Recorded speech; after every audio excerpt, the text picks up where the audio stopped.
day 6 of the 21-21 webinar series. I'm Darpana Atle on behalf of PSP. I welcome you all to the Photography Festival 21-21 webinar series. This festival has been organized by the Photographic Society of Pune to celebrate its 21st anniversary.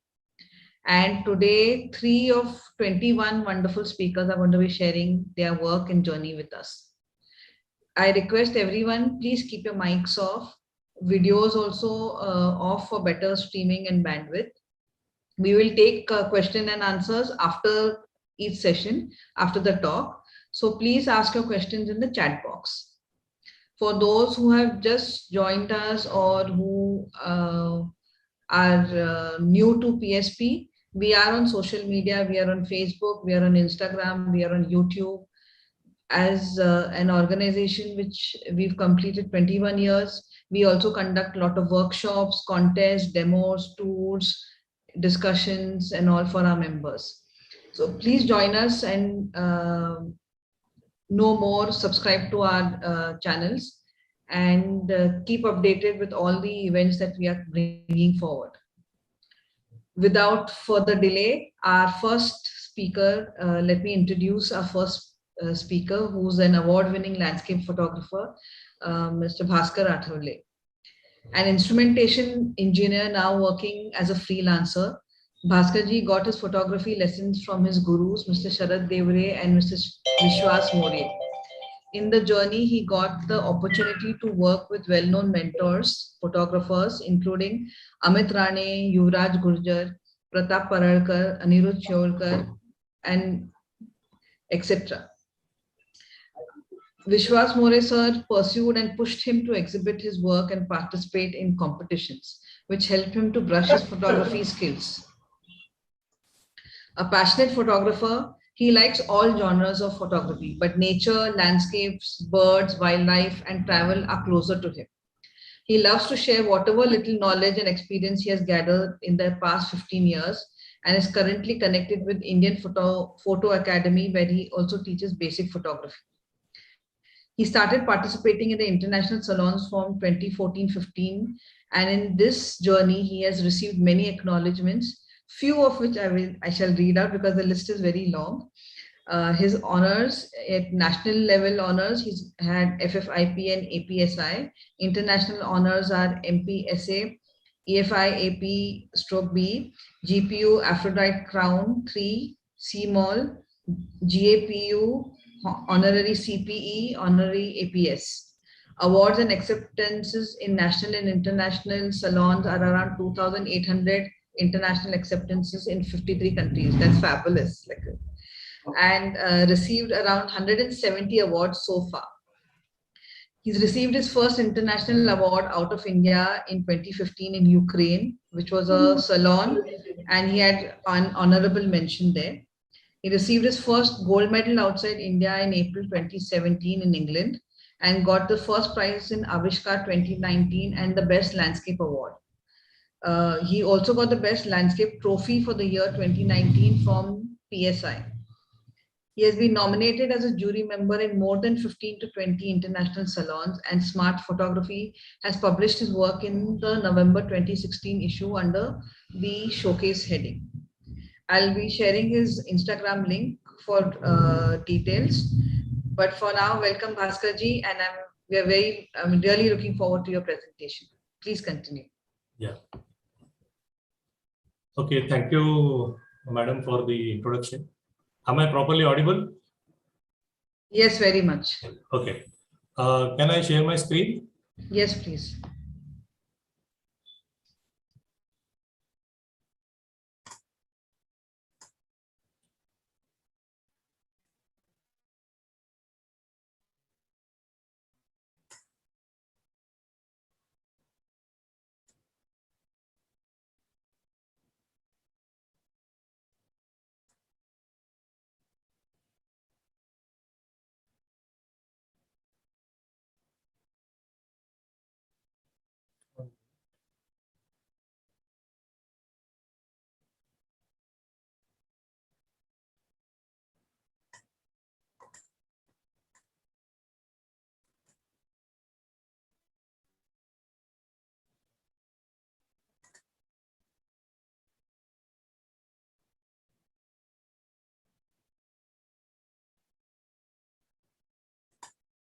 Okay, can you see the full screen now? No. Yes, we can. Now we can. Okay. Okay. Thank you PSP. तो सबसे पहले मैं सारे PSP team को और उनके members को बधाई देना चाहूँगा ऑन द 21st बर्थडे। और thank you once again for inviting me here for this landscape presentation. तो आज का हम लोग प्रेजेंटेशन शुरू करते हैं।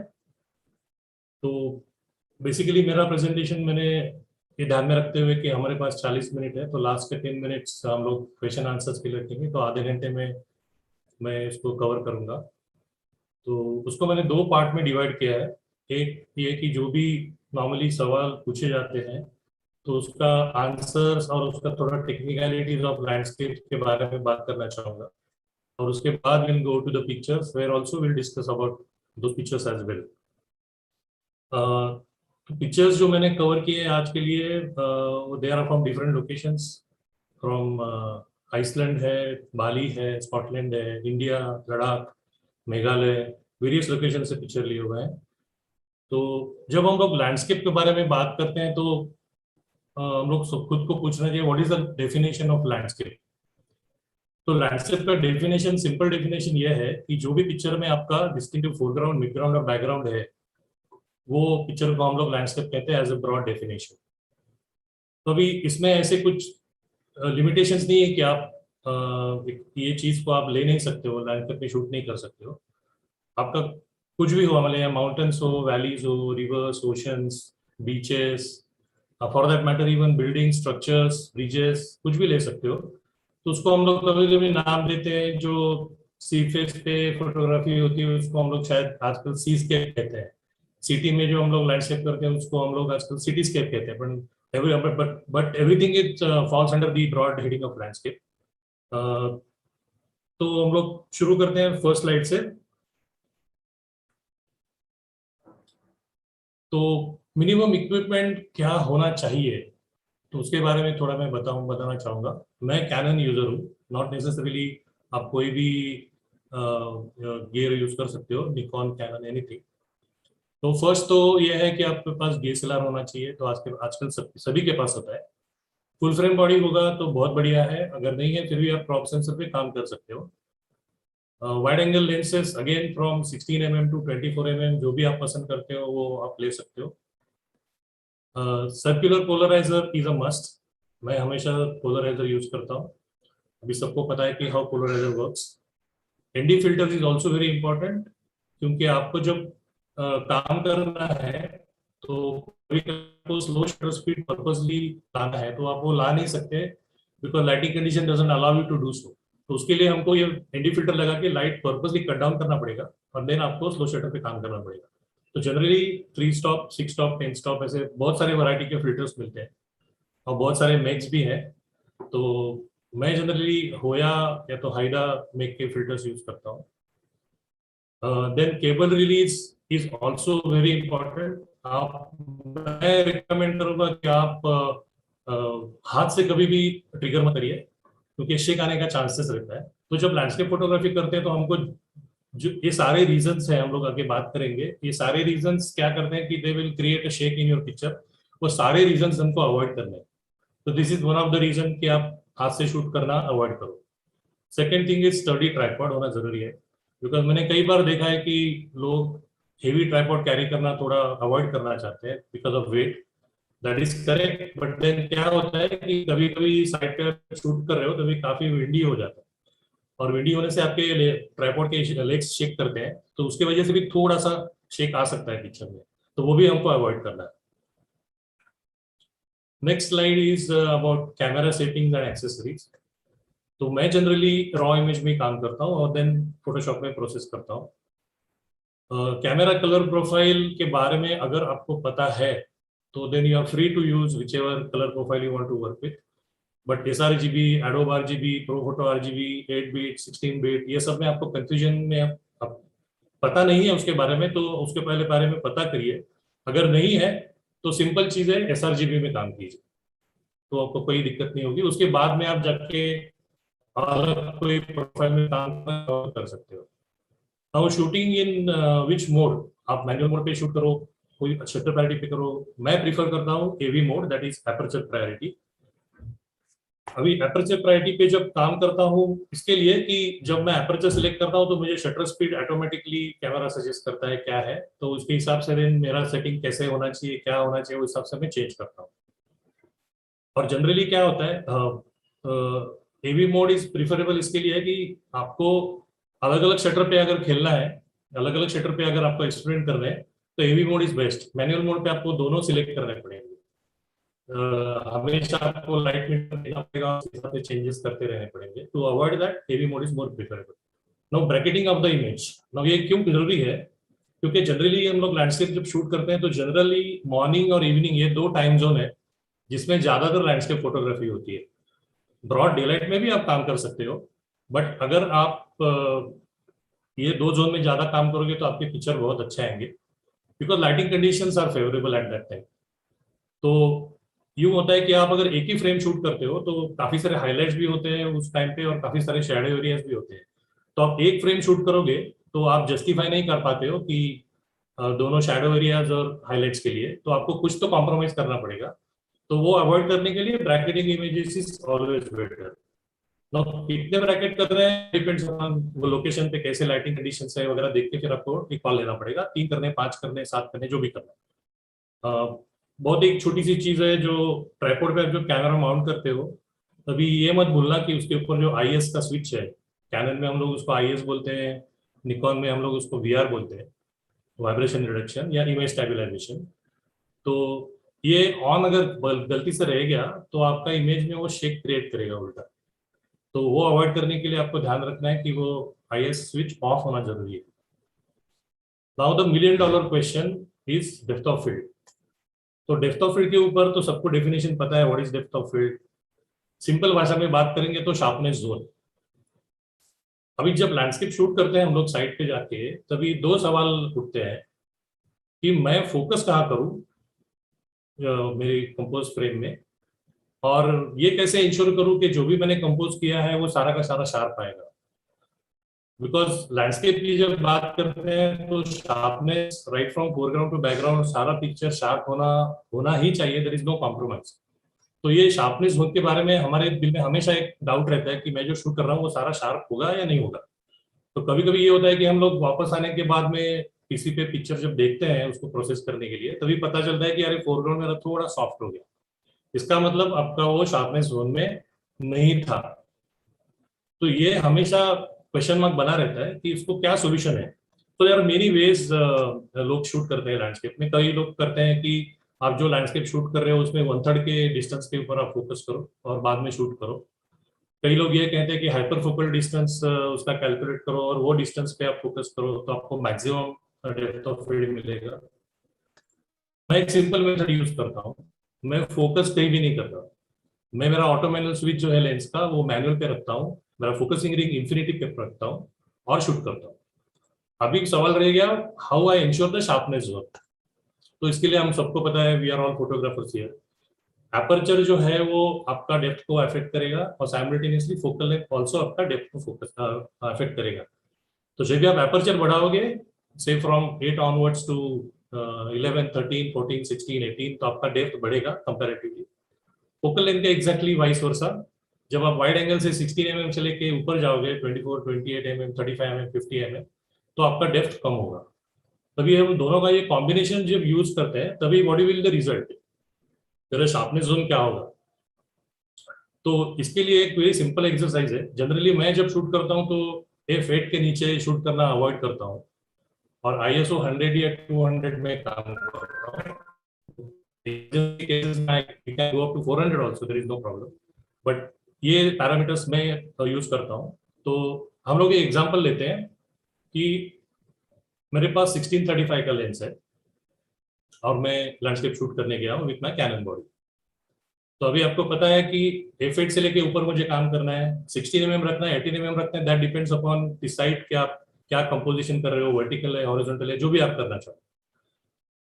तो जैसे मैंने बताया कि F8 और F18 अगर हम लोग दोनों सोचते हैं तो F18 is the best for the higher, और फोकल लेंथ में 16 से लेकर 35 तक 16 विल बी बेस्ट।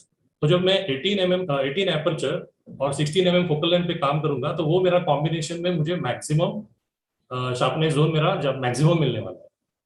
और उससे थोड़ा कम यानी वर्स्ट केस अगर हम लोग कहें उसको फॉर टाइम भी, तो वर्स्ट केस क्या होगा, F8 and 35 mm। So F8 35 में मेरा सबसे कम शार्पनेस जोन होगा और F16 और 18 और 16 पे मेरा मैक्सिमम शार्पनेस जोन होगा। तो अभी वो कितना होगा वो कैसे पता करेंगे, तो उसके लिए एक सिंपल एक्सरसाइज है। आजकल मोबाइल में बहुत सारे एप्लीकेशंस अवेलेबल है जो कि आपको डेप्थ ऑफ फील्ड कैलकुलेट करके बताते हैं। For example DOF calculator, DOF, hyper focal distance, काफी सारे हैं। मोर और लेस सभी एप्लीकेशन के रिजल्ट आपको सिमिलर ही आएंगे। आप कोई भी एप्लीकेशन यूज कर सकते हो और आपको जो रिजल्ट देते हैं वो आइदर टेबल फॉर्म में दिखाते हैं या तो ग्राफिक फॉर्मेट में दिखाते हैं। तो उसमें करना क्या है कि वो एप्लीकेशन में आपको इनपुट करने हैं, आपका कौन सा कैमरा है, क्या अपर्चर आप शूट कर रहे हो, यूज करने वाले हो, क्या फोकल लेंथ रखने वाले हो, और फोकसिंग आपका इंफिनिटी पे होना चाहिए। ये अगर आपने इन्फॉर्मेशन डाल दिया तो he will show you one graphic representation answer. वो कैसे दिखता है उसके लिए सैंपल मैंने आपको नेक्स्ट स्लाइड में रखा है।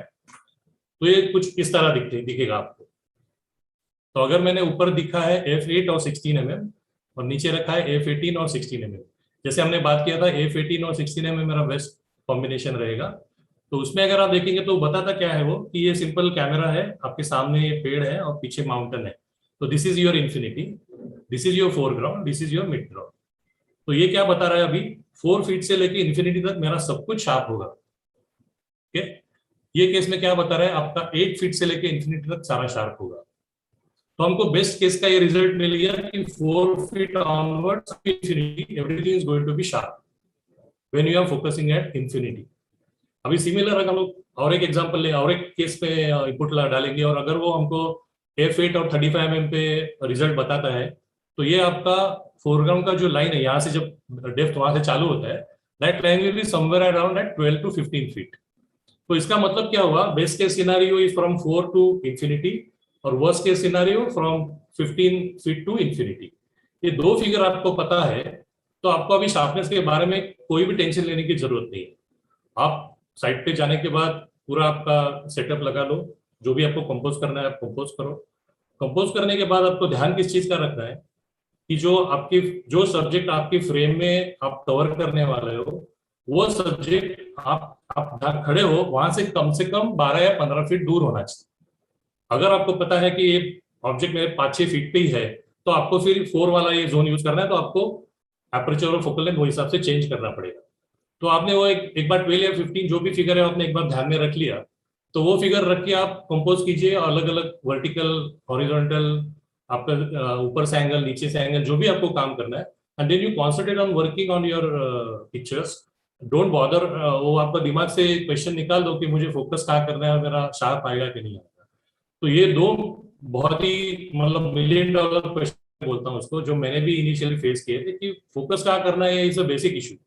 तो इसका सॉल्यूशन मेरा ये सॉल्यूशन है और मैं इस मेथड से काम करता हूँ और आजकल मतलब सारे मेरे पिक्चर्स इसी मेथड से मैंने काम करता हूँ। तो क्या होता है कि जब आप साइट पे जाके शूट करना चालू करते हो तभी एक तो हमारा टाइम जोन ऐसा है कि मॉर्निंग और इवनिंग टाइम जोन। तो उसमें अगर आप सनराइज सनसेट के टाइम पे काम कर रहे हो तो जब भी सनसेट होना चालू होता है तो भी इतना फास्ट ड्रॉप होता है कि अब every second every minute light metre changes. तो आपको शटर स्पीड वो हिसाब से चेंज करके, ब्रैकेटिंग चेंज करके वो हिसाब से काम करना पड़ता है। तो आपको ये ध्यान नहीं देना है कि वो मेरा शार्प आएगा या नहीं आएगा, तो कहाँ फोकस करूँ क्या करूँ। आपने कॉम्पोजिशन चेंज कर लिया तो वो आधा एक घंटे में आपको बहुत सारा काम करना है। तो ये सवाल पे आपका आप हटा दीजिए आपका अटेंशन, ये रख के आप शूटिंग करिए। आप you can do an number of experience and pictures. तो ये था मेरा technical discussion about landscapes. Now will go to the pictures. तो जैसे मैंने कहा पिक्चर्स में बहुत सारे अलग अलग कंट्रीज से भी पिक्चर्स है और at the and I have included few pictures from Mumbai also, because जैसे मैंने बोला कि सिटीज के भी आल्सो कम्स अंडर लैंडस्केप। तो मुंबई में मेरा फेवरेट प्लेस सीलिंग है। तो मेरे घर के पास भी है, तो मैं कई बार सीलिंग पे जाता हूँ और अलग अलग फ्रेम शूट करता हूँ। तो वो कुछ पिक्चर मैंने एट द एंड रखे हैं। तो let us start with the pictures. ये एक पिक्चर है आइसलैंड का, ये स्टॉकनेस माउंटेन उसको कहते हैं। और ये हमने सनराइज के टाइम पे लिया था। हम लोग सनराइज के पहले वहां पहुंचे थे और रेडी थे कि फर्स्ट लाइट जैसे आता है वैसे फिर शूट करना है इसको। अभी नेचर में वो कैसे लाइट आएगा, क्या क्लाउड फॉर्मेशन मिलेगा, वो सब हम कैसा वेदर होगा, वो सब हमारे हाथ में नहीं है। हमारे हाथ में क्या है कि हमारा गियर और टेक्निकल सेटिंग्स और ये और कंपोजिशन वो हमारे हाथ में है। तो वो कभी कभी ये भी होता है कि हम लोग जाते हैं तो बहुत ही क्लाउडी सिचुएशन है, कुछ लाइट नहीं आ रही है ठीक से, तो हो सकता है, ऐसे भी होता है। Every time possible that you will get the pictures what you want. तो जनरली मैं प्रिफर करता हूँ अगर सनराइज पे आप जा रहे हो लोकेशन पे, तो जब पहुंचते हो तो अभी काफी डार्क होता है। उसके लिए एक दिन पहले अगर आप जाके उसको विजिट करते हो तो आपको पता चलता है कि क्या शॉट आपके सामने सीन है, आपको कहाँ खड़ा रहना पड़ेगा, कहाँ क्या कॉम्पोजिशन यहाँ अच्छा हो सकता है। उसके बारे में थोड़ा सोच के आप आएंगे तो नेक्स्ट डे मॉर्निंग जाके आपको वहाँ खड़ा रहना है। थोड़ा लाइट रहने के बाद then you can find tune your location और वो हिसाब से आप फिर काम कर सकते हो। ये भी सेम स्टॉकनेस माउंटेन है। अभी जो शार्पनेस जोन की मैं बात कर रहा था एग्जैक्टली इज एप्लीकेबल हियर। अभी मैंने ये पिक्चर ऑलमोस्ट वही सेम माउंटेन है, स्टॉकनेस माउंटेन, और this is after sunrise around 1 or 2 hours after that sunrise. हमने अलग अलग कॉम्पोजिशन पे अलग अलग इमेजेस शूट कर रहे थे। तो ये एक कॉम्पोजिशन मुझे अच्छा लगा जो एक फ्रंट में एक फोरग्राउंड में एक कलरफुल बुश है। तो ये काफी नजदीक था मेरे फ्रेम से, तो मैंने इंश्योर किया है कि there is 4 to 5 feet away from me, और फिर मैंने शूट किया है। तो और ये पिक्चर को जैसे स्टार्टिंग में मैडम ने बोला था, this is PSI landscape trophy for 2019। Again this is another picture of Iceland, this is rainbow. तो वो सबको ही अच्छा लगता है। आइसलैंड में काफी रेनी एटमॉस्फेयर होता है और काफी मॉइस्चर रहता है, बट जितने जल्दी रेनबो दिखते हैं उतने जल्दी डिसअपियर भी होते हैं, तो आपको बहुत क्विकली शॉर्टली मतलब उतर के काम करना पड़ेगा। This is one more picture from Iceland, the mountain called Kirkjufell. ये बहुत ही फेमस स्पॉट है, मतलब जो टूरिस्ट आइसलैंड जाता है वो ये प्लेस विजिट नहीं करेगा, ऐसा हो नहीं सकता। Uh, अगर अभी ये जो वाटरफॉल लेफ्ट से गिर रहा है उसको मूवमेंट दिखाने के लिए मैंने एनडी फिल्टर यूज करके लाइट कट डाउन करके I have shot this on I think on 2 to 3 second shutter speed. या और एक आइसलैंड का पिक्चर है, इसको कहते हैं लावा फॉल्स।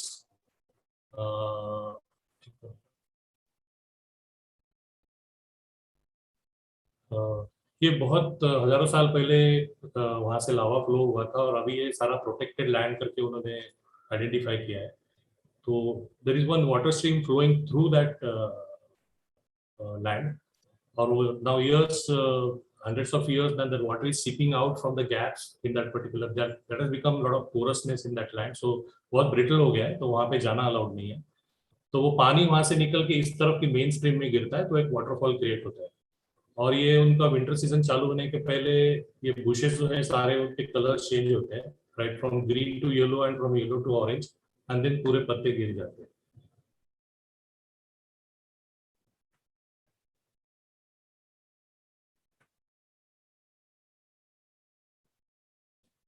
ये another picture of Iceland is the famous lighthouse. तो ऐसे जब आप लैंडस्केप शूट कर रहे हो, दिस इज अगेन सनसेट आपको दिख रहा है। आपको अगर ये जो बंदे यहाँ पे खड़े हैं वो अगर ऐसा कोई मिलता है तो that is advantages in a way that it shows you the scale, उसका स्केलिंग होता है, तो आपको पता चलता है कि ये कितना वास्ट होगा लैंडस्केप। ये एक और आइसलैंड का ही सेम लाइट हाउस है but from the different angle all together. तो यहाँ पे मैं और एक बात शेयर करना चाहूंगा कि होता ऐसे है कि जब भी हम लोग जाते हैं शूट पे तो हमारे सारा किट हमारे साथ रहता है। तो कभी भी ये हो सकता है कि आपका ट्राइपॉड काम नहीं कर रहा है, आपका उसका पैर खुल ही नहीं रहा है, या आपका फिल्टर टूट गया है, कुछ भी हो गया है, डैमेज हो गया है। तो फिर आपको स्लो शटर स्पीड पे जो ये जो फ्रेम दिख रही है स्लो शटर स्पीड पे वो अगर शूट करनी है तो आप कैसे शूट करोगे? पॉसिबल नहीं है। तो मैंने कहीं पढ़ा था, दोस्तों से भी सुना था कि there is one more method to do that if you tend to lose your filters और forget your filters at hotel. तो करना क्या है कि आपको हैंडहेल्ड शूट करना है, कंसिडरेबली हायर शटर स्पीड। तो करना है कि आपको कंटिन्यूअस शूटिंग मोड पे आपको 20-25 फ्रेम शूट करने हैं, और आने के बाद आपको फोटोशॉप में उसको स्टैक करना है। तो आप जब स्टैक करते हो सारे इमेजेस तो फोटोशॉप जो भी स्लाइटली शेक है वो मैनेज करता है और आपको रिजल्ट दिखाता है। अभी ये फिर जो पिक्चर मैंने रखा है वो वैसे 25 फ्रेम का स्टैक इमेज है ये, तो मैं ये चेक करना चाहता था, इसलिए पहले मैंने मेरा फिल्टर यूज करके मुझे जो इमेज लेनी थी वो मैंने लिया। वो करने के बाद में मैंने एक्सपेरिमेंट किया, तो मुझे अभी कॉन्फिडेंस है कि अगर ऐसा कुछ सिचुएशन है तो it's not only on paper, practically भी हो सकता है। वो चेक करने के लिए मैंने इसको शूट किया था।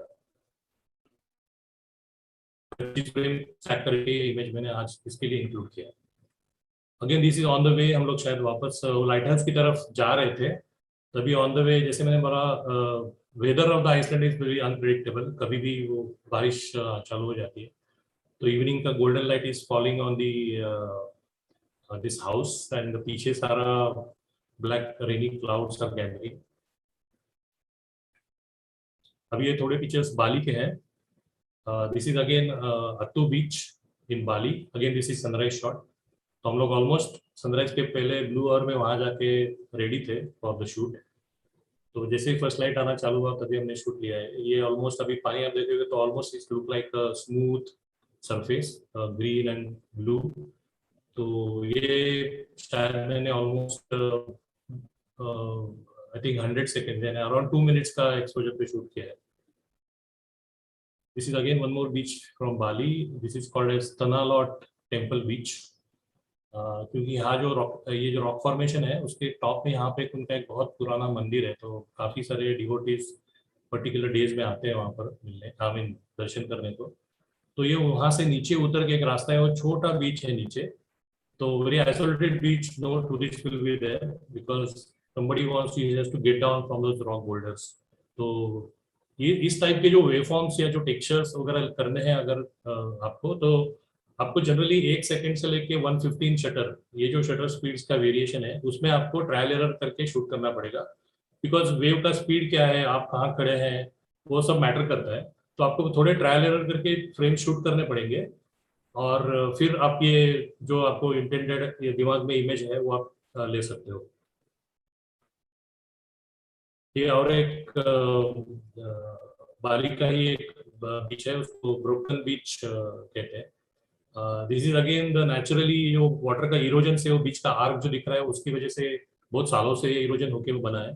तो हाई टाइड पे तो देखने को बहुत मजा आता है कि पूरा वो वाटर अंदर गश होके वो आग से आता है। जब रिटर्न जाता है तभी ये सारे नीचे के जो ब्लैक रॉक्स है उनका टेक्सचर और ये ब्लू ग्रीन वाटर ये बहुत ही बढ़िया दिखता है। तो इसको ताइवान में अवार्ड मिला था। अभी कुछ स्कॉटलैंड के पिक्चर्स हैं। This is beautiful scenic place Scotland, everyone knows. तो ये एक एटीव मोर करके वहाँ पे जगह है, वहाँ पे काफी सारे फॉल्स है। This is one of the waterfall from there. Again एक माउंट डोरियन वहाँ का ही एक माउंटेन है। तो आप जो भी शूट करोगे तो आप ध्यान में रखना है कि आपका कंपोजिशन इंटरेस्टिंग होना चाहिए, बिकॉज आपके सामने अभी पूरा का पूरा वास्ट स्केप है, तो उसमें से आप क्या चूज करते हो दैट वो मायने रखता है ज्यादा। तो जहाँ पे स्कॉटलैंड पे हम लोग रुके थे होटल में, तो उसी दिन दोपहर को पहुंचने के बाद शाम को हम नेक्स्ट दिन सुबह हमको एक जगह जाना था, तो उसके पहले हम लोग ने देखा तो इवनिंग का बहुत बढ़िया ट्वाइलाइट आ रहा था, तो हम लोग अपोजिट साइड में आके वहां से हमने शूट किया है। अभी ये कुछ लद्दाख के पिक्चर्स है, नुब्रा वैली। इसको इंग्लैंड में मेडल मिला था। Nubra valley again Ladakh, everyone knows that बहुत अनप्रेडिक्टेबल वेदर होता है। तो हम लोग जब पहुंचे थे तभी बहुत बढ़िया था सब कुछ, लाइट सनलाइट वगैरह बहुत अच्छा था। बट हम लोग जब एक्चुअली स्पॉट पे पहुंचे तभी सारा नज़ारा चेंज था, और इट वाज 5 या 10 मिनट के दूरी, मतलब हम लोग अंदर गए और शूट करना चालू ही कर रहे थे तो suddenly started windy and cloudy, और इट स्टार्टेड रेनिंग नेक्स्ट 5। तो मैं हमेशा एक प्लास्टिक बैग कैरी करता हूँ मेरे साथ, तो मैंने मेरा गियर तो कवर कर लिया। तो वहां से भाग के कहीं जाने को जगह है नहीं छुपने के लिए, तो आपको पूरा भाग के आपका व्हीकल पार्किंग लॉट तक जाना पड़ेगा। तो मैं भी उनके साथ, सबके साथ मैं भी भाग रहा था, बट जब मैंने पीछे मुड़ के देखा तभी I could see fantastic scene front of me. तो मैं बोला भीगेंगे तो भी चलेगा बट ये शॉट वापस नहीं मिलेगा। तो मैंने रुक के कुछ एक 7-8 शॉट लिए अलग अलग, थोड़े थोड़े रुक के। तो बहुत सारे ब्यूटीफुल शॉट्स मिले, उसमें से ये एक बढ़िया शॉट है जिसको काफी अप्रिशिएट मिला। Again this is Pangong lake, everyone knows, it's a beautiful क्या बोलते हैं, blue water, like clouds, like snow, this a reflection. तो बहुत ही बढ़िया, लद्दाख तो बहुत ही ब्यूटीफुल प्लेस है, कितनी भी बार आप जाओ तो आपका मन नहीं भरेगा। ये और एक लैंडस्केप फ्रॉम लद्दाख। तो जैसे मैंने बताया कि आपको जो नीचे बंदे दिख रहे हैं जो उसके हॉर्सेस को लेके जा रहे हैं, that becomes the scaling for your landscape. अगर मैं कंपटीशन की बात करूं तो आपको ध्यान रखना पड़ेगा कि कंपटीशन के रूल्स क्या है, वो हिसाब से आपको काम करना पड़ेगा। ये पिक्चर नेचर में कौन से पिक्चर जा सकते हैं, ट्रैवल में कौन से पिक्चर जा सकते हैं, उसके लिए PSA फिया उनके बहुत सारे गाइडलाइंस है, बहुत सारे डिटेल्ड एक्सप्लेन्ड रूल्स है, तो वो फॉलो करके आपको करना पड़ेगा। But otherwise as a landscape photographer you can have this skilling, आप इंक्लूड करते हो तो बहुत बढ़िया लगता है। अभी मैं PSP को क्या बताऊं ये सारे दर्शकों को, दिस इज पुणे पाषाण लेक। मैंने कभी बहुत सुना था पाषाण लेक के बारे में, बट वो बडिंग के लिए सुना था, तो मैं एक्चुअली गया था कुछ काम से। तो नेक्स्ट डे मैंने सोचा कि चलो यहाँ तक आए हैं तो एक विजिट कर लेते हैं। तो वैसे तो खास बर्डिंग तो कुछ खास हुआ नहीं, पर काफी सारे वो लोग वहाँ पर मॉर्निंग वॉक वगैरह करने को आते हैं, तो काफी सारे फोटोग्राफर्स भी थे जो बर्डिंग के लिए आए थे। तो ये एक शॉट मुझे, जब I was coming back to home, तभी मुझे ये अच्छा शॉट मिला। इसको भी वही वही सेल्फ प्राइज मिला था। अभी कुछ पिक्चर्स है from Konkan. Is a beautiful place. I mean जितने सारे बीचेस हैं कोकण में, एक से एक बढ़ के है। आप कोई भी बीच पे जाके काम कर सकते हैं। ये देवगढ़ बीच है। Again this is as I said sunset time. और जैसे मैंने बताया कि क्लाउड्स में क्या कलर्स होंगे, क्या क्लाउड फॉर्मेशन में लगे, हमारे हाथ में नहीं है, बट उस दिन ये कुछ अलग ही नज़ारा था। और जैसे मैंने बताया कि वेव फॉर्म्स जो है, तो जैसे मैंने बताया आपको कि वो ट्रायल एरर करके आपको शॉट लेना पड़ेगा। उसमें क्रिटिकल वो ये होता है कि आपको कब आप शूट कर रहे हो, that is also very important. अगर आप से 1/8 आपने शटर स्पीड रखा है, में क्या हो रहा है वेव के साथ, वो देखने के बाद आपको कभी वो शटर ट्रिगर करना है, वो दैट इज इंपॉर्टेंट, बिकॉज वो कभी टाइम आपका खत्म होगा तभी पानी कहाँ से कहाँ ट्रैवल करेगा, उसका थोड़ा आपको ऑब्जर्व करना पड़ेगा। Then you can start making experiment. Few pictures from Meghalaya. This is beautiful again waterfall from Meghalaya. Again this is another beautiful place called Krangsuri in Meghalaya. इसको आविष्कार का फर्स्ट प्राइज मिला था। जब भी ये बहुत रिमोट प्लेस है, almost you have to go down in the valley, आपको 1-1.5 घंटा नीचे उतर के जाना पड़ता है। बट जब भी आप पहुंचते हैं और नज़ारा देखते हैं तो आपका सारा थकान दूर हो जाती है। हम लोगों को पहुंचने के लिए काफ़ी लेट हो गया था, फिर भी हमने we have tried our level best, तो हमको कुछ शॉट अच्छे मिले इसके। अभी जैसे मैंने बताया कि उसके बाद कुछ, this is ending now with 4-5 pictures. This is Mumbai and ceiling is my favourite जगह, तो मैं काफ़ी बार जाता हूँ। तो this is the morning sunlight is coming from my back side, as we have, this is Mumbai west, तो सन वेस्ट में यहाँ पे सनसेट होता है। तो अच्छा सुबह का गोल्डन लाइट आया है सीलिंग पे, और ये उस दिन लो टाइड था तो अच्छे से वो सीगल की पूरी रो वहाँ पे दिख रही है, और ये couple is adding that punch in the image with those bright colours. ये सेम अगेन सनसेट का शॉट है। तो जब भी आप ले ले तो अभी हम, मुझे पता है कि सीलिंग के lights after certain time they on करते हैं, वो हमेशा ऑन नहीं रखते हैं, सनसेट के बाद ही ऑन करते हैं। तो आपको वो टाइम तक वेट करना है, बिकॉज वो लाइट्स भी आएंगे तो वो ज़्यादा अच्छा लगता है पिक्चर में।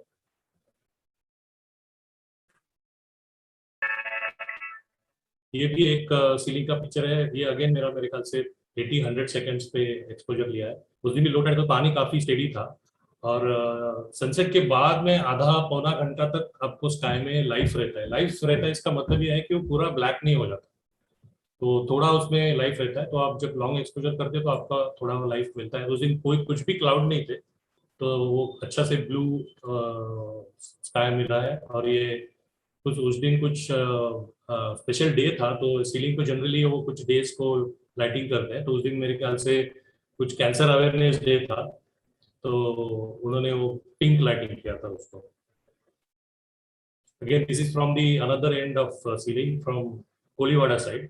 तो सीलिंग मेरे पीछे है और सामने ये मुंबई दिख रही है। तो उनके फोरग्राउंड में सारे उनके फिशरमैन के boats which are floating on the water. और ये बैंड्रा एंड से है, तो जहाँ से आपको लेफ्ट राइट हैंड साइड में सीलिंग और सनसेट का टाइम है, कुछ टाइम में भी कलर्स है, और बॉम्बे इज जस्ट इल्यूमिनेटिंग, तो ये दोनों का एक अच्छा स्टोरी क्रिएट होता है। तो ये मेरा लास्ट पिक्चर है, and just thank you very much PSP once again and all participants who are attendees here. These are my contact numbers and email ID. और अगर आपके कुछ सवाल है तो I think madam I am in time, I have completed my this thing in right time, right? In well before time. नहीं, बस 5-7 minute तो हमको क्वेश्चन आंसर रखने, इसलिए मैंने वो हिसाब से प्लान किया था। नहीं, good. I mean, there are lots of questions आपके लिए, but this is very much in time, sir. Okay. So हम लोग सवाल ले सकते हैं। Can I stop sharing screen? Yes, please. And if possible, if you could just your details, if you could just put it in the chat box. Okay. That will help. Yeah. Okay. So, I'll just read out some of the questions that have come. Yeah. One is there. In fact, there are 3-4 questions. What is your method of processing? Do you blend different exposures of process in a single image only, or how do you work on that? Okay, तो मैंने जैसे बताया Photoshop में काम करता हूँ, prefer करता हूँ, और जैसे मैंने बताया मुझे ब्रैकेट करने की भी आदत है, तो डिपेंड अपॉन द सिचुएशन अभी मैं 3 पे काम 3 करता हूँ, कभी 5 करता हूँ, बट क्योंकि मुझे ये चांस ले लेने की आने के बाद मुझे ये लगे कि अरे मैंने और एक फ्रेम 2 फ्रेम लेने, अंडर और ओवर फ्रेम लेना चाहिए था। ज्यादा फ्रेम रहने से आपका नुकसान कुछ नहीं है, अगर नहीं चाहिए तो आप डिलीट कर सकते हो, बट अगर आपको लगा कि नहीं ये 3 नहीं 5 करनी चाहिए तो you can not go back and do that again. तो ज्यादा फ्रेम शूट करना बहुत अच्छा है, और it is not at all necessary कि आपको, अगर आपने 3 फ्रेम शूट किया तो तीनों के तीनों ही आपको HDR में मर्ज करने पड़ेंगे। आप 1 या 2 फ्रेम मर्ज करके भी देख सकते हैं कि आपका रिजल्ट आपको मिल रहा है कि नहीं मिल रहा है। अगर वो मिलता है तो मैं, ऐसे कई बार हुआ है कि मैंने 5 फ्रेम शूट किए हैं, बट उसमें अल्टीमेटली 2 फ्रेम का ही मैंने ब्लेंड करके इमेज बनाया है। तो इट्स नॉट नेसेसरी कि आप 5 का 5 कंपल्सरी नहीं है, जो भी आपको ठीक लगता है वो आप ब्लेंड कर सकते हैं। So there's one question which says, for ND filters, which one do you prefer, square or circular, and why? Circular filter में यूज करता हूँ, स्क्वायर भी अच्छा है।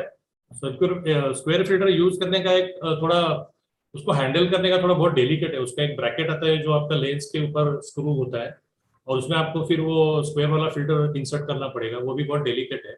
Stand also is very delicate. तो कभी ये होता है, मेरे सामने ही हुआ है लोगों की, वो डालते समय उसका ग्लास गिर गया, या वो जब होल्डर जब लगाते हैं तो कभी होल्डर बेंड हो गया, थोड़ा भी उसको धक्का लगा, कहीं बैग वैग में रखा है तो उसको धक्का लगा, थोड़ा बेंड हो गया, तो वो ग्लास अंदर पूरा जाता नहीं है। तो ये सारे बहुत सारे क्रिटिकल माइनर प्रॉब्लम्स आते रहते हैं उसमें, तो इसलिए अवॉइड कि वो आपको जब काम करना है तो उसकी आप कॉन्सेंट्रेट करेंगे, ये सारे छोटे छोटे प्रॉब्लम सॉल्व करते बैठेंगे। और होता ही है कि ऐसा कुछ अगर होता है साइड पे ना, तो पर्सन बिकम्स पैनिक, तो पैनिक मोड में चला जाता है, फिर वो काम भी नहीं होता है, और then he loses his total mood into that tour. तो इसके लिए वो आप काम कर सकते हो, कैरी करना आप जानते हो कैसे कैरी करना, तो square will be always better, but मैं सर्कुलर यूज करता हूँ। And do you use graduated ND?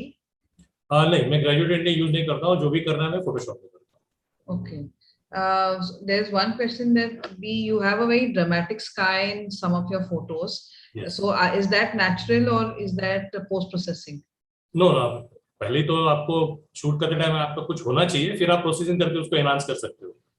मैंने कोई भी पिक्चर में रिप्लेस नहीं किया है इसका। तो जैसे मैंने बताया कि मैं कंपटीशन में डालता हूँ इमेजेस, तो जो रूल्स है वो फॉलो करने पड़ते हैं। तो उसके हिसाब से हाँ, ये है कि as a photographer I am an artist, कोई भी, every photographer is an artist. तो जो भी आपके हिसाब से आपको अच्छा लगता है वो आप आपका पिक्चर में कर सकते हो एज ए आर्टिस्ट। आप कुछ भी करो, ट्राई रिप्लेस करो, उसका कलर मोड चेंज करो, ब्लैक एंड व्हाइट करो, जो भी आप करना चाहे कर सकते हो as an artist. But if you are talking about competition, then you have to follow certain guidelines. तो वो इसमें ये नहीं आता है कि आपको कुछ भी चेंज करना अलाउड नहीं है। I can not remove anything, I can not add anything. तो स्टाइल रिप्लेस करने की तो बहुत दूर की बात है। हाँ, वैसे मैं काम करता हूँ, लेकिन वो इमेजेस में अलग रखता हूँ, तो फॉर माय सेटिस्फेक्शन जो मैं काम करता हूँ, बट इसके लिए तो अलग से करना पड़ेगा। तो आज मैंने सारे जो पिक्चर दिखाए उसमें कुछ भी, किधर भी कुछ भी रिप्लेस किया हुआ नहीं है या कुछ भी नहीं किया। जो भी है सारा processing only related to colour and saturation, vibration, vibrance, and जो भी आपको काम करना है, मतलब HDR करने के बाद आप उसको मास्किंग करो, जो भी करना है काम करो। And also, since you were talking about competitions, Yeah. are blended photographs accepted in competition? Yes, HDR is acceptable. Only Okay. stitch images are not acceptable. Okay. There was one question: what was the exposure and technique for the Devgarh Konkan shoot?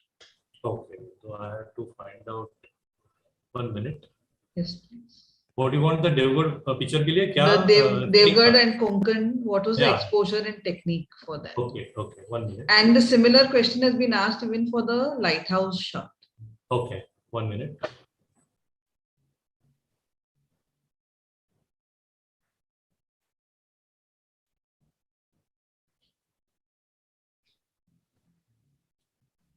Lighthouse shot is f16 and shutter is 1/15 and focal length is around 16 mm.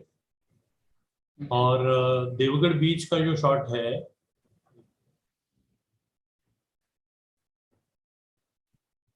Deogarh बीच का shot भी focal length is 17 mm, aperture 16 and shutter speed 1/10.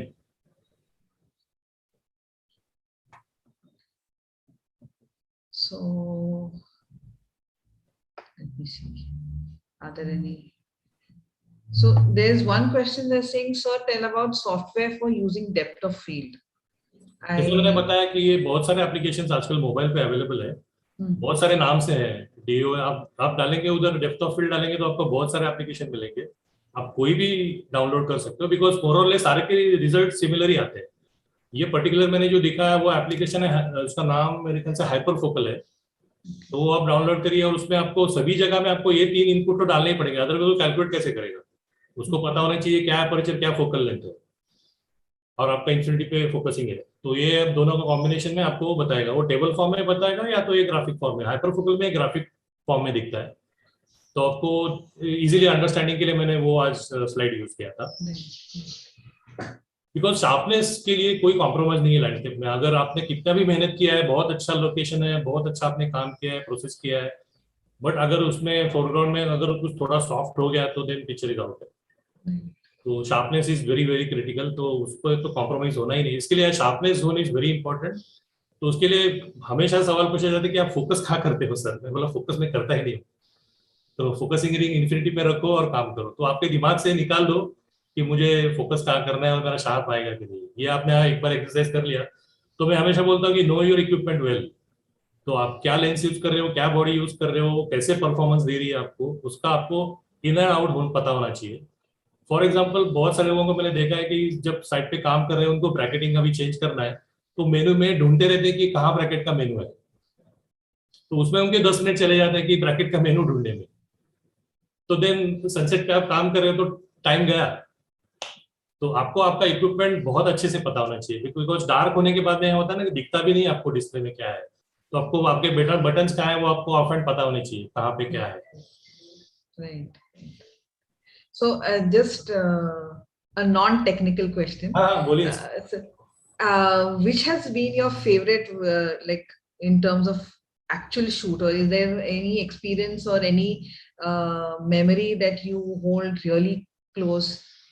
Since you've been shooting so much, you've gone travel so much. Yeah. Any one particular place or shoot that has etched in your memory? वो typically Ladakh का shot जो Nubra valley का था, mountain के साथ में जो camel वाले जो नीचे जो फिगर थी. वो शॉट क्योंकि मैंने काफी पढ़ा था कि ये जो वेदर चेंजेस जो होते हैं, मतलब हम लोग कभी ऐसा सोचते हैं कि हम लोग, मैं भी पहली बार ऐसे ही सोचता था कि हम लोग पूरा टाइम इन्वेस्ट करते हैं, मनी इन्वेस्ट करते हैं, हम लोग कोई जगह पे दूर जाते हैं और वहां अगर वेदर चेंज हो गया तो पूरा टूर का सत्यानाश हो जाता है. मतलब you get your mood off totally. यार हम लोग इतना कर गया तो कुछ बाहर ही नहीं, होटल से बाहर निकलने को नहीं हो रहा, इतना बारिश है. बट वो जब बारिश जाती है ना उसके बाद में जो नजारा मिलता है ना, दैट इज फैंटास्टिक, फैबुलस. तो मैंने कई फोटोग्राफ्स के बारे में पढ़ा था ये कि they are waiting for that moment, other उनका they want that weather should be upset. वो उसके बाद में जो मिलते हैं वो बहुत ही मतलब अनयूजुअल शॉट्स मिलते हैं, वो नॉर्मल सिनेरियो में नहीं मिल सकते आपको. तो नुब्रा वैली का मुझे वो एक्सपीरियंस हुआ कि जब मैं भाग रहा था तभी मैंने सोचा कि भागना क्यों है, भीगेंगे तो क्या फर्क पड़ने वाला है. पर तो मेरे पास प्लास्टिक तो रहता है ब्लैक, तो मैंने मेरा कैमरा कवर कर लिया. तो मेरे ख्याल से पूरे डेजर्ट में मैं अकेला खड़ा था, बाकी सारे लोग भाग गए। अब मैंने अकेले खड़े रह के बारिश में भीग के वहां पे शूट किया वो इमेज। वो 4-5 इमेजेस वो सीक्वेंस में मैंने शूट किए अलग अलग। जैसे मतलब विंडी था, बारिश के पहले जरा विंड हो रहा था, लेकिन वो तभी बहुत धुंधला दिख रहा था सब कुछ, वो आंख में भी सैंड जा रहा था। तो वहां पे खड़े रह के मैंने तो लगी नहीं, आज तो शूट करके जाएंगे, तो भले भीगा तो भीगा चलेगा। लेकिन जब भी वो 2-3 शॉट 4 शॉट मिले, वो बाद में प्रोसेस के बाद में बहुत मजा आया। तो जैसे भी मैं जाता हूँ कहीं पे, तो ये सोचता हूँ, कभी पब्लिक पार्टिसिपेंट बोलते हैं अरे यार ये बारिश होने वाला लगता है, मैं बोला होने दे, बहुत बढ़िया है, उसके बाद के शॉट मिलेगा बहुत मजा आएगा। तो आई एक्चुअली प्रे फॉर कि थोड़ा अपसेट हो वेदर, बहुत अच्छे शॉट मिलेंगे। तो ये मेरा लाइफ मतलब मेरा ये मेमोरी में बहुत सारे हैं ऐसे मेमोरीज, बट और ये पाषाण लेक पुणे का एक मेमोरी है। मतलब आई नेवर थॉट कि ये पाषाण लेक में ऐसा पिक्चर बन सकता है। तो आई नेवर थॉट कि पाषाण लेक, मुझे पता नहीं था क्या है, पहली बार गया था। लेकिन जो पिक्चर बना, आई नेवर एक्सपेक्टेड ये इतना बढ़िया। ये कोई बोलता हूँ मैं किसको तो विश्वास नहीं होता है कि पुणे का पाषाण लेक है। Okay. There's one question they're saying about adding human elements in the landscape, so especially for competitions. You mentioned हाँ how important it is. हाँ, ये कैसा होता है कि आज का जो मतलब जो लेटेस्ट डेफिनेशंस है उसमें अगर आप नेचर सेक्शन में लैंडस्केप डाल रहे हो तो वो अलाउड नहीं है। उसमें कोई भी ह्यूमन स्ट्रक्चर, ह्यूमन एलिमेंट कुछ भी नहीं होना चाहिए, बिल्डिंग्स, रोड, ब्रिज कुछ नहीं होना चाहिए। उनका वेरी स्ट्रिक्ट गाइडलाइंस है, और उसके लिए उन्होंने काफी सारे एग्जाम्पल देख के भी उसको एक्सप्लेन किया है कि this why this photographs are not acceptable in nature section, this landscapes. वो सारे ट्रैवल में जा सकते हैं। और अभी ह्यूमन एलिमेंट कैसे कि आप, जैसे मैंने अभी लद्दाख में शॉट लिया है, वो शॉट में मैं जाके उनको बाजू होने को तो नहीं बोल सकता हूँ कि आप यहाँ से हटो, वो तो पॉसिबल नहीं है। टूरिस्ट वाली जगह पे जा रहे हो तो आप उनको निकाल नहीं सकते हो। तो वो सारी इमेजेस आप ट्रैवल में यूज करो। बट जहाँ पे आपको मिलता है कि आइसोलेटेड जगह है, कुछ काम करना है, जैसे वो देवगढ़ बीच का था, तो वहां पे तो कोई ह्यूमन एलिमेंट है ही नहीं। तो ऐसे पिक्चर्स आप नेचर में भी यूज कर सकते हो। तो आप थोड़ा वो डेफिनेशन का आप थोड़ा पढ़ोगे तो इट बिकम क्लियर कि कौन से पिक्चर कहाँ कौन से सेक्शन में जाते हैं। Right. I think there are many more questions. आप please, मेरा if you मेरा can ईमेल आईडी respond. और फोन नंबर हाँ डाल जी, देता हूँ, हाँ जी, please. वही व्हाट्सएप का भी नंबर है। Yes, yes. Thank you so much. And whatever questions are left or pending, you can please ask Bhaskar ji later or directly. And this was an amazing display of photographs, Bhaskar ji. It actually made me want to travel and go to all these places now. So, Okay, that's the success. I mean, कुछ भी लोगों ने उसे inspiration लेके काम करना चालू किया, तो this is the success of this today's workshop. right. So thank you once again. Thank you, please, And for giving this opportunity. Yeah, thank you so much. Thank you. Yeah. Dear friends, thank you all for joining us today on this for this photography festival and the 2121 webinar series. Details of joining PSP and our social media links have already been shared in the chat box and will be shared again. So please keep updated. And on that note, please join me in welcoming PSP's president, Vikas Shindeji, who is also our next presenter. He will be taking and showing works on one of our favorite subjects, which is food. So food photography. I will just give a brief introduction to him. Vikas sir's name is very synonymous in creating images for more than 30 years in the field of industrial advertising, aerial product, food, jewelry, and conceptual photography. He bears a recognition from Hasselblad.com for his photos and has also been interviewed by Hasselblad.com London. And he's the only photographer who holds this recognition in India. His company, founded in 1994, which is Vikas Shinde Photography, is a noticed name affluence to offering industrial food product conceptual photography services, also portrait photography, dance, panorama service, and BHS photography services. I'll be sharing his website and details also in the chat. Vikas sir, over to you. We are just looking forward to your presentation. Good evening all, and thanks for inviting me here. I hope you all are listening. So just to begin with, I will just share a few things with you. that due to Corona and the situation around us, we have been restricted to do some of our kind of work that we were doing for last so many years. And unfortunately, parallelly, I'm also the victim of that. So the problem is how to get out of that.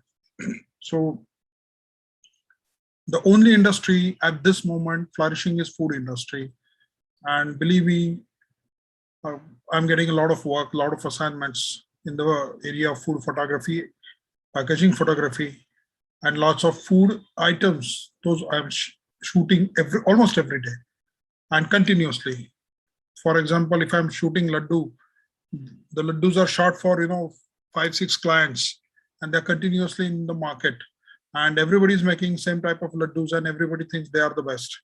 So it is difficult for me to make them or give them some concepts which are absolutely different and still better and still attractive. So every day is a challenge for me here. And the food industry is growing very fast. The packaging is growing very fast. So my intention of telling you all these things is that don't get upset just because you have a little lack of work these days, but please concentrate on the work which is now the market now, the kind of market now flourishing. I believe that the food need is everyday need in our market. So due to Corona, people are getting aware about the contamination or the infections that are caused by human interference. So they are getting packaged. They are getting completely health-proof packaged in the wonderful box. And every client is expecting their product to be sold at exponential rate. So they're also exporting a lot. One of my clients is exporting his products in 18 countries. And believe me, he's exporting that product not less than 10 lakh boxes a month, which is really a wonderful scenario at this moment. So I am going to give you some idea that your business can be converted into food photography. If at all you are some photographer, like, probably you are practicing everyday events or all other things, and they are a little low or they are little not giving you a lot of work, or the rates are not really compatible in the market. So I recommend you to find out the person around your home, around your office, or nearby who are into food, because why food? Because the food is everyday's need of a human being. Secondly, the manufacturer, the food product manufacturer, they don't have an idea how beautifully their food can be sold in the market. So they're not really concentrating on selling it in the market. They are just worried about their quality and manufacturing and all other things, because it's perishable or maybe non-perishable, or it's got a certain shelf life, which limits their abilities to manufacture or process or package the thing. When I started the packaging photography, my real intention was to make a difference. So the conceptual or the conventional type of photography that was done, and the labels and the colorfulness and so bold and very statements are done, and the logo used to be very big, and the food product used to be secondary. So those kind of things, they were going for ages together, and I changed that trend. I tried to make something new. I studied a lot of packages, and I told them that whatever the food you sell, it has been eaten by the eyes of human beings. We happen to look at the French fries, those are displayed by McDonald's, and we feel that they're tempting, and then we enter in the shop and we buy it. But we never happen to get the same type of or same finish of French fries. Those are being catered by the McDonald's. And we never happen to ask McDonald's why the picture is much better than what I'm getting here. But the food you eat, the ice cream you eat, or maybe a chicken, or maybe mutton, or maybe biryani, or whatever the food product is there, you eat first with your eyes, you make an impression about it, and then you buy it. That is where the photographer is needed in every other shot, every other picture, every other situation. And I believe that every food manufacturer, including your, let us say, a small vada pav wala, small breakfast maker every day. In some areas, they are making some other breakfast. In some of the areas, they are making vada pavs or pohas. So they are different in different areas. The food habits are different in different areas. So you can bring those food, or you can shoot that food in a beautiful way at your place, and then you can sell those images. You can sell them on all the websites. Those are like Shutterstock or Getty Images, and you really get a good response if your image is best. This is my experience, and I've been doing that also. And I've been doing also packaging photography as well as promotional photography. You can suggest the client that you can do the picture photo, you can shoot the pictures that can be utilized in social media marketing like Facebook, Instagram, or LinkedIn, or wherever it is, because the social media marketing is much more effective for the food things, because these days people promote their even the smallest product, they promote it on the social media, and people recognize it, they try, they give their reviews, and once their reviews are positive, the business grows exponentially. So if you have any questions till this point, please let me know. Otherwise, I will start sharing my images, because we are very short of time. Thank you. So any questions, please let me know. No, because you start your presentation. All right. I think all the questions will start coming once they start seeing the food. All right. I cannot show you all the images, but I'll definitely share some of them with you.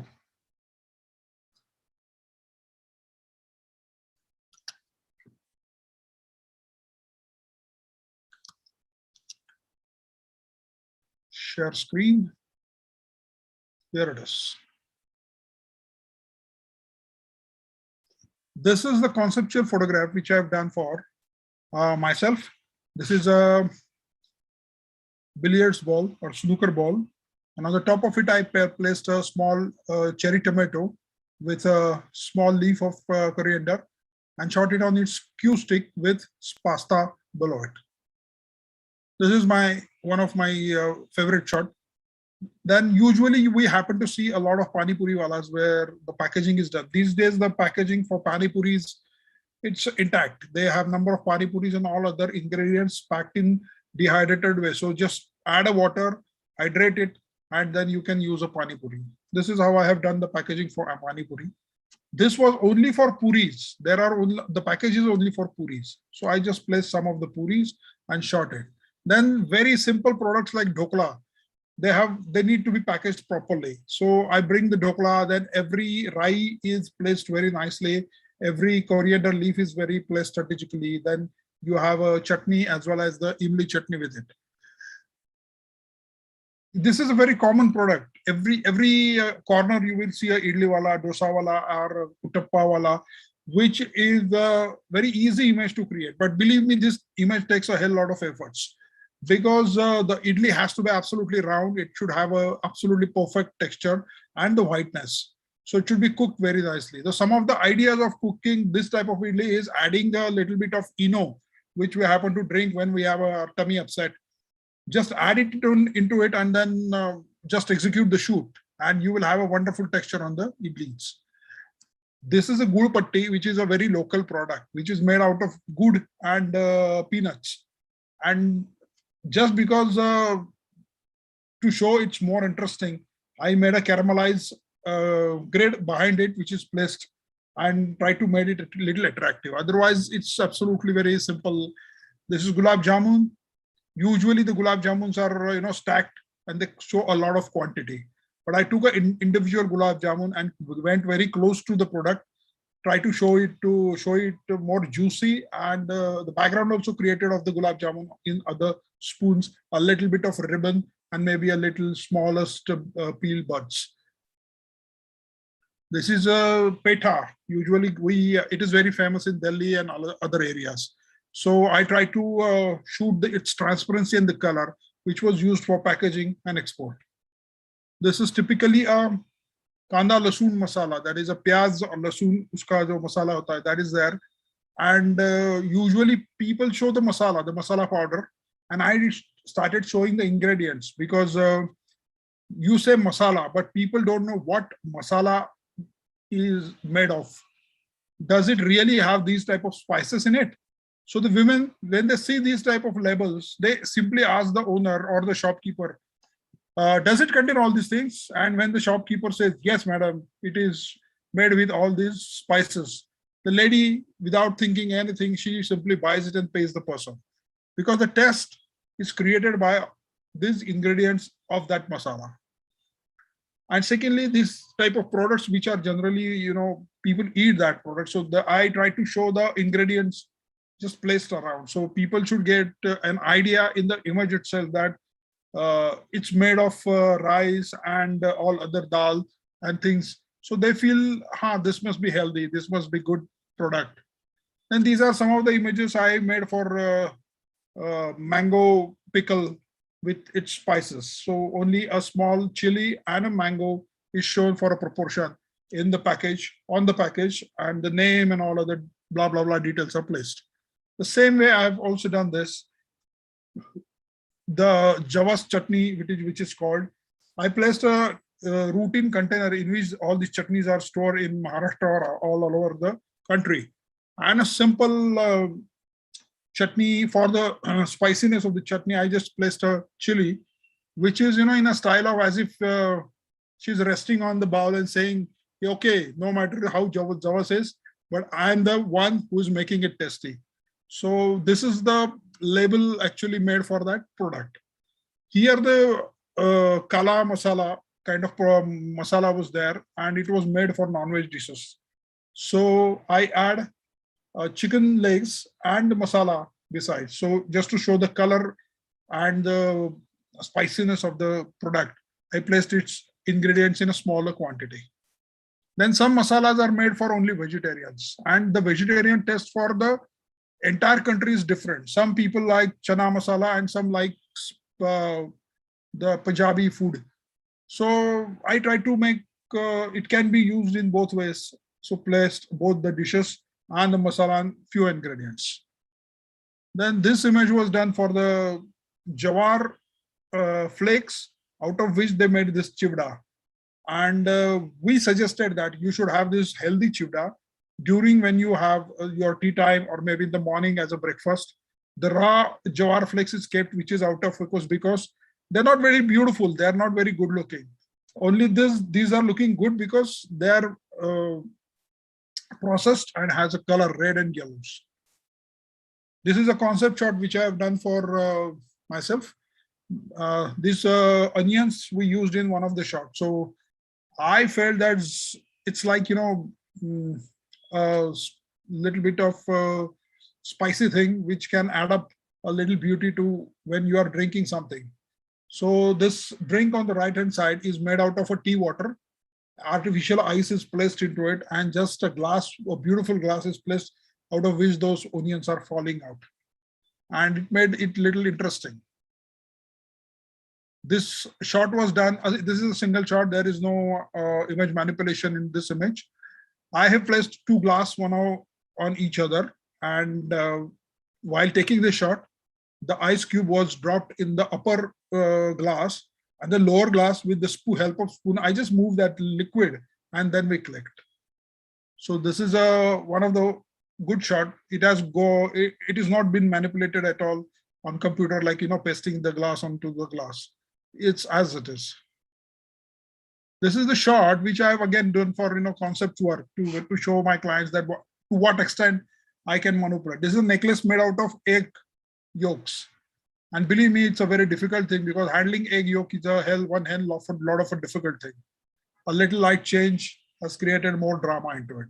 Then specific spices like this, they come across to you to market their product or to sell their product.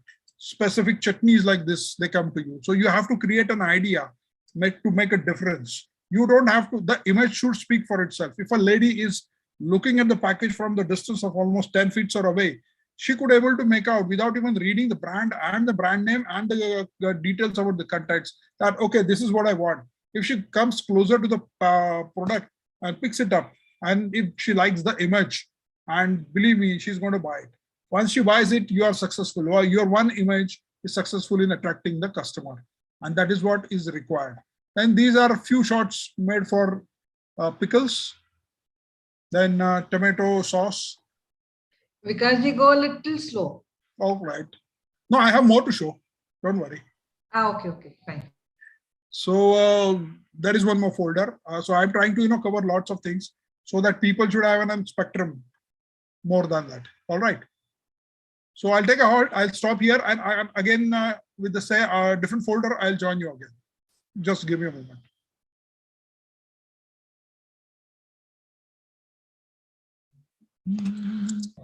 मैं सभी से अनुरोध करना चाहता हूं, हमारे YouTube channel the photographic society of Pune को like कीजिए, सब्सक्राइब कीजिए please.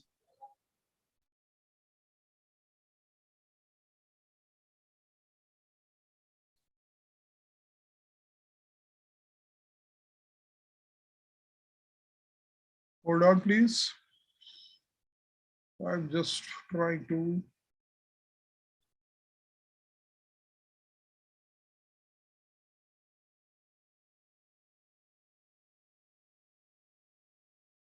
Yes, there it is.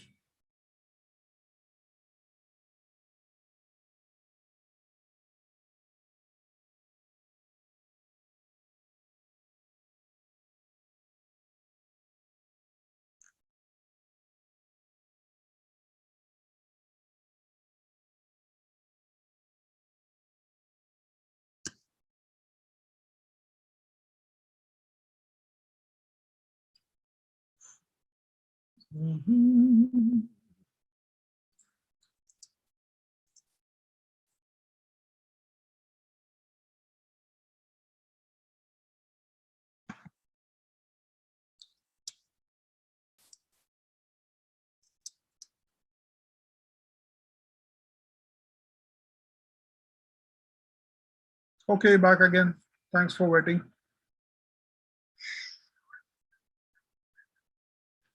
All right, pasta. This is a pasta which I've shot again for a packaging thing. Then people usually come for most of the wafer makers. There are plenty of brands of who are making or manufacturing or processing wafers. So they come usually to you to shoot for their packages. But these wafers are made from tapioca. Tapioca is something which is called sabudana. I don't know what it is called in Hindi, but in Marathi they call sabudana. So uska wo jo root hota hai, the root, out of that root they made these wafers, then fried it, and now it is utilized as a diet product in the country, and they export also. So these are the product packaging things which we have done. We placed a oil because it is fried. Then we placed a beautifully sauce. In that sauce, we added some Fevicol because that sauce has to be little hard so that it can maintain its waves on the surface. And the tapioca circles are there on the left hand side, a leaf of tapioca and a few of the wafers. So this is how the packaging was made. Then again for the Instagram promotional things, we made these images. Then this is a flavor of a pineapple, garlic and a chili. So we painted the ceramic bowl or a plate for it. And on the black background itself, I placed it and shot it. It was used again for a packaging thing. This was made again chili flavor. So we added up the root as well as chilies and slices of other things. And all the wafers are being created. But since they are going to export into other countries, we added a glass of beer in other image. In our country, we are not supposed to, or we are not allowed to add up a alcoholic drink in the image. The same masala, again the chicken. Now this time we have made a chicken or curry. Now I will tell you a little secret about it. We use atta, gunda hua jo atta hota hai, wo base mein laga ke uske upar all the chicken pieces are placed. The pieces are not really cooked. They are absolutely raw, because once you cook the chicken, it becomes absolutely soggy, it might fall down and it shrinks because then the bone starts looking in the image, and that is not healthy. That is not attractive. So the raw chicken is decorated in such a way that it looks cooked and placed in the plate. Then the masala and the ingredients of the masala and the shot has been taken, and the same shot is used for packaging purpose. Same way other things also, the masalas and all that. Here is the packaging made for veg biryani. Now the biryani, and it's a curry, that is not curry, that is some masala, this thing. And the things which are accompanied by biryani is the papadam, then pyaz and the pickle. Again, the right hand side space or the top space or the bottom space is kept white. Sorry. That is deliberately been kept for the logo of the company, then the product name, then its ingredients, and then its values like some highlighting points, or maybe it's vegetarian kind of thing. Those things, to mention those things on the package, we kept deliberately the space around it. Same way here, the cream roll was shot at studio, showing that a T at the background and the cream roll, and the left side space was given to add up their name and catch line or whatever. This is one of the other options which I have done for cream roll. So these type of images, if you make, and probably one of the image, if one of the customer buys, the other images you can sell it to other customer or the social media marketing. So they are absolutely sellable. They give you good returns, and they are sold multiple times. One of my images sold 46 times on Shutterstock, and believe me, that image was made of this thing, the cookies. That's all. Cookie and a glass of tea. That's all. It was used 46 times on the Shutterstock. So turmeric packaging. The turmeric is the grinding wheel is there, and then on the right hand side we've kept the turmerics. And here it is ground perfectly, the powder. It should have a texture. If you make it absolutely plain, it becomes a patch. And this shot for done fun again, packaging. The chicken is again raw. And we try to take a top shot, but not again 100% top, because I wanted to show the roundness of the product. Otherwise, it looks pretty flat. Then this is a chicken that has been cooked in a tender coconut.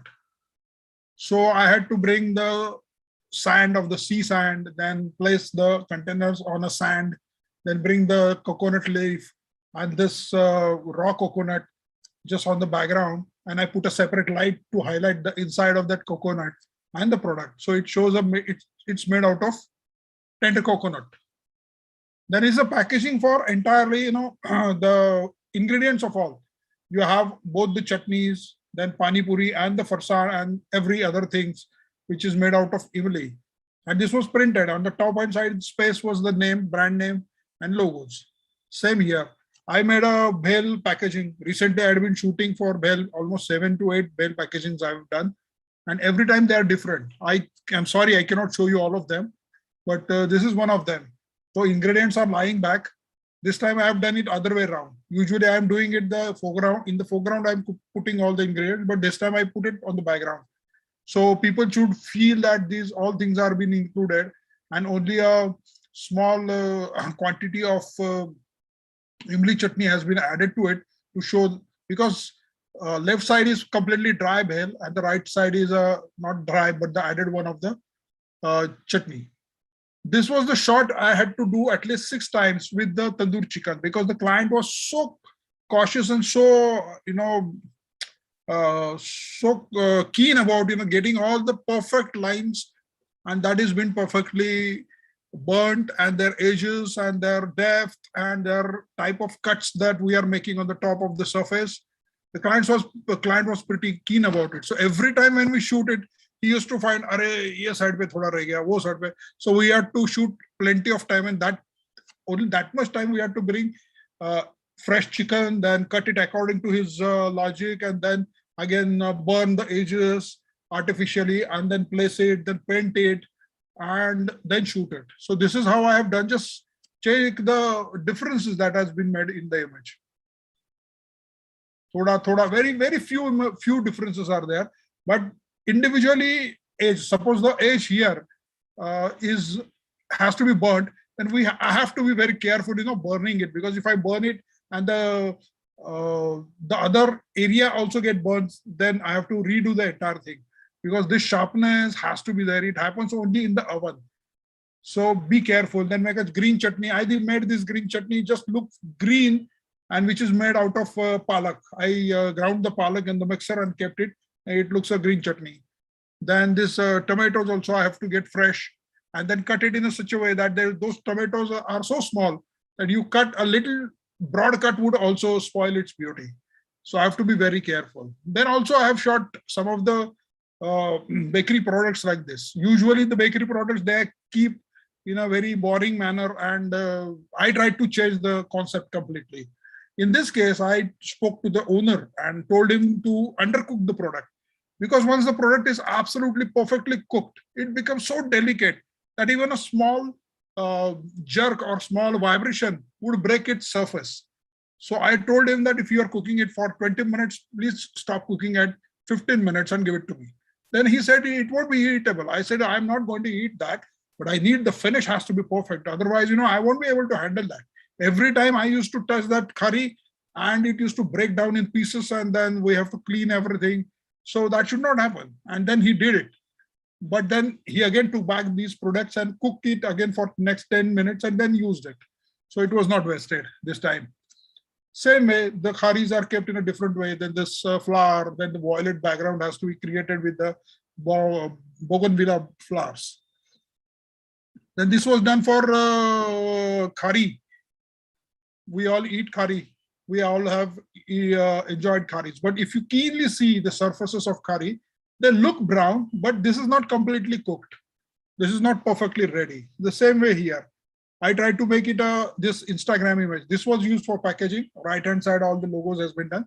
And this is used for Instagram promotion. Then this is a jeera curry. Then jeera has to be a little different. It is made of jeera is a spice which is easily available in the kitchen. So I use a wooden background and a little bit of textured cloth, bind it to break a little monotony in the product. Because I can't, in every shot, I cannot keep milk or tea or any other things. So this is used in the packaging. Then toast. These are jelly toast. So I had to literally, cut it like somebody's biting it and then kept it. This is again done for this. The upper image was done for promotion. This image was done for packaging. Now he is having a triangular curry which is flavored of methi, fenugreek. So I kept a couple of leaves of methi and kept it so that people should know that this is flavored that way.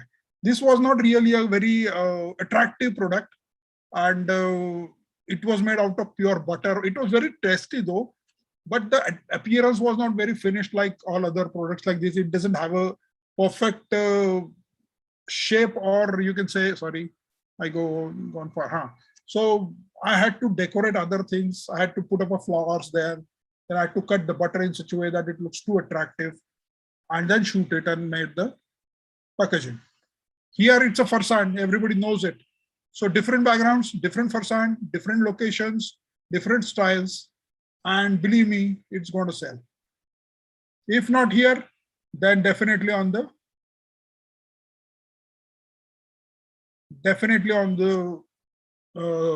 social media, or maybe on the Getty Images or Shutterstock. This image was my work. I have done it because I was just making a background, and when I made the background, I wanted to take a trial shot. So suddenly I got an idea. Chalo, let us break the color with an egg, with a yolk is visible. Then blue, white, and yellow. This kind of things we have done. From the backside of the egg, we just broke it very carefully. Every edge has to be perfectly cut, but the yolk should not be disturbed. And it happens in such a way that if you keep it for a longer time, the texture or the gloss on the yolk is lost. It becomes immediately dry. There is a layer or a slurry kind of thing that appears on the yolk. But we have to be very fast, very correct, and then shot it. This was shot for again a client for packaging. And what I did was arrange everything. Lighting was arranged. This is a cheese ball, I suppose. Mayonnaise and sauce is kept. Then parsley is on the background, and this is the onion leaves. We have stretched it and kept it. So I wanted the dark things to be kept in the highlight that is being appearing on the left side of the image. And the light product should be in the shadows so that it will be exposed correctly. So a little bit of light and the cutters that has been placed and made it look so attractive. This was my last image. Please ask me questions. Can I stop here, madam? We won't mind. We won't mind you continuing, but yes, there are a lot of questions. All right. Okay, So, I'm ready. I mean, that was absolutely delicious. My mouth was watering through so many of them. And that has made me very hungry also now. Okay, so there are a lot of questions. Most of it, or rather, there have been some which have been common. The first one is, what is the studio setup? Okay. And if there's a Hold on. possibility that you can, show the studio layout for any of the shots.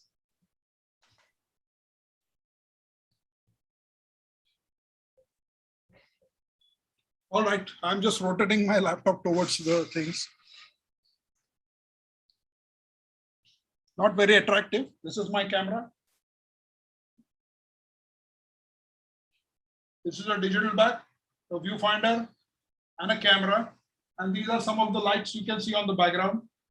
Things are absolutely messy. Like things that is, the kitchen is not well equipped like that. So I'll just disconnect. Should I? No, I won't be able to. Okay, but I hope you can see that, isn't it? Yes, we can. This Yes, is the place. See, this is the entrance. And from there, you come here. Then, if you're my client, please enjoy the sofa. Then I'm sitting here. Then they, just behind it, it's my computer, my Mac. And all the lights are there. There are almost 20 to 30 lights with me. And lots of accessories with papers and clips. And no, you won't be able to imagine. For that, you'll have to have a different program just to take a ride of my studio. Yes, maybe a workshop or something Yeah. can be done. That will be fabulous. Yes. Yes. So, okay. So, do you usually have different kind of backdrops for the tabletop, and Yes. or how do you? Actually, I don't plan the backgrounds or anything like that. I make it. So, Okay. what is the meaning of making it is, रास्ते में जो अगर कचरे का जो लकड़ी मिलता है, that is my background. अगर टूटा हुआ दरवाजा मिलता है, that is my background. अगर टूटा हुआ लकड़ी पड़ा होता है, वो मेरा background है. Then probably couple of sticks or maybe couple of small portion of paper that has been torn and फेंक दिया है, so that is my background. Some metal parts. Usually I don't decide it. It is how you incorporate and use it. Right. So that creates a story about that product. Because So- somebody also asked, where do you get your props from? Actually, I just collect it. So Okay. whenever I have that kind of shooting, that I keep it ready. Secondly, my food stylist also has some of the backgrounds made out of wooden. So those wooden backgrounds, I just bring it, paint it, and shoot it again. So every time the color schemes are different. And what kind of lighting and do you normally use for this? I have Elinchrome 1200 watt lights, which has got a dimmer. Then a few of 200 watt lights, but most of them are almost 10, 15, 16 or 1000 watt lights. So I use a single softbox and 2 barn doors or maybe grids to control the lights. And if I need more, then I take out all my lights and then start doing it. But it becomes too much of light. Light noise is appearing in the image. So most of the time I keep minimalistic lighting, as if it's coming from the window or it's coming from the sideways, and then shoot it accordingly. And do you use a macro lens to capture? I have a Sinar, so it has got a 1:1 ratio focusing, and I have a macro of Sinar as well, which I use for diamond photography or watches photography. Okay. But most of the time, my camera is good enough to shoot all these images going closer to the object. Right. So someone just complimented you on the first image, which was actually a fabulous image, a cue ball photo Yeah. that you also managed having a nice background which was complementing the subject. So can you please share some little bit thought process on how you actually conceptualized this image and how did you think about it? Actually, it was pretty difficult for me to decide that. I was given those balls at somewhere like 11 o'clock in the morning and told me to give them back at 4. So I was thinking about all the time what is to be done. So I called my food stylist, Bhushan Inamdar, who was there, and unfortunately he's no more with us, and told him to bring pasta and all other stuff. So he brought all those things, and without even disturbing the ball, I placed it with the glue on the cue sticks. And he cooked that pasta for me because we were making again the nest of the pasta and 4 different color balls. That shot I was doing. So during that, this shot was also done. So he was really prepared for that. So he placed that and it became only red. So I said, okay, let's add up a tomato. Usually people add some contrast things. Right. So I added up a tomato and that tomato was just a beauty. But arranging that pasta around it and perfectly at the edges was much more difficult. It took almost 1 hour because pasta, when we use for shooting, it should be half cooked. If you completely cook it, it breaks. Yeah. So pasta is half cooked. Add up a teaspoon of oil. It becomes so beautiful. And then try to manage it. But because of oil, it slips out of your hand every time you try to place it. Probably a woman like you who's expert in cooking might do easily, but not. I was actually going to say you must have become an expert chef by now. Yeah, I can cook the wonderful temperature things. to everything. Yeah, absolutely. Because I think for food photography, it's not just, as you said, just not just the gear or thing, but it's also understanding the subject and the material itself. It's a beauty that I will not find a person who doesn't love food. It is difficult to find out a person. But you start looking at the food. There is a stage when the food is cooked. And there is a stage where the food is not cooked, but it looks as a cooked and it is beautiful. So you have to find that moment. If you find that moment and put it in front of the camera, light it, you get a beautiful shots. My father used to make kharda, which is, made out of raw chilies and lasoon and lots of other things he used to add. So every time he does that, there is a very peculiar smell of that chutney, that chili and the lasoon, it comes, the garlic. But I used to stand beside him and see at what moment he is taking it out and making that kharda. Believe me, that finishing age was started there, where to stop and where to start. It's the same way. If you are even making a puri or a chapati, you know when it is cooked. Yeah. But if you observe it and it has got a typical brown highlights on the chapati, then you start taking it out. Right. So we have to understand that first. Right. And okay, no, continue. You were saying something. And usually people avoid that. Right. A man who is a photographer never stands in the kitchen. And that's a sad story. Because if he starts knowing these things, he can use those ideas in the shoot. Right. And believe me, his shots are going to be wonderful. They are going to remain forever. How long does usually these shoots take? Because when you have to have them, I mean, to give the idea of freshness, as you said, plus you're using some which are raw, which can, and with the heat or the light, I mean, how long do you have to keep? See, my process of working is that I make a dummy shot first. Okay. So I just place the containers and I slowly just fill them. The actual food or the hero or the main food that is to be shot, I make a dummy out of it, then shoot it, make corrections, make correct focus, exposure, everything has been done. And then I ask my food stylist to make a final dish.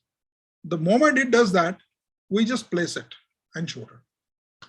So temperature would not harm it, but it will make much more beautiful or add up a beautiful things into that image. So little adjustments of chilies, onions, or probably some other things, then the job is done. Hello, are you there? Yeah, it's live. Yes, sir. One second, sir. Madam? All right. शायद कुछ technical issue की वजह से दर्पण madam log out हो गए हैं. देखते 2 मिनट के लिए. Any question? और किसी का कुछ सवाल?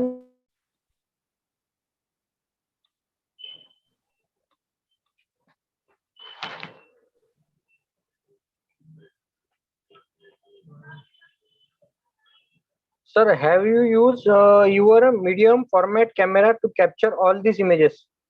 I have used Sinar, which is a large format camera, bigger than that of medium format camera, which has got a perspective controls on the camera. You can search the information about Sinar on sinar.ch, and please see the portfolio of that camera. Okay. अजून तर काही और कुछ तो सवाल नहीं लग रहे sir. My time is up, I suppose. On the Okay. Darpan madam will be joined now. I just joined. I'm sorry, I got disconnected. No problem.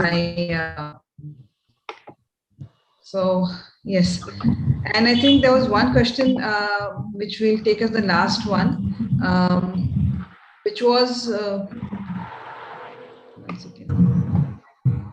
on do you use macro lens? No, a medium format camera. Do you use a medium format camera? I answered that question just. Oh, you did. Okay, sir. Okay.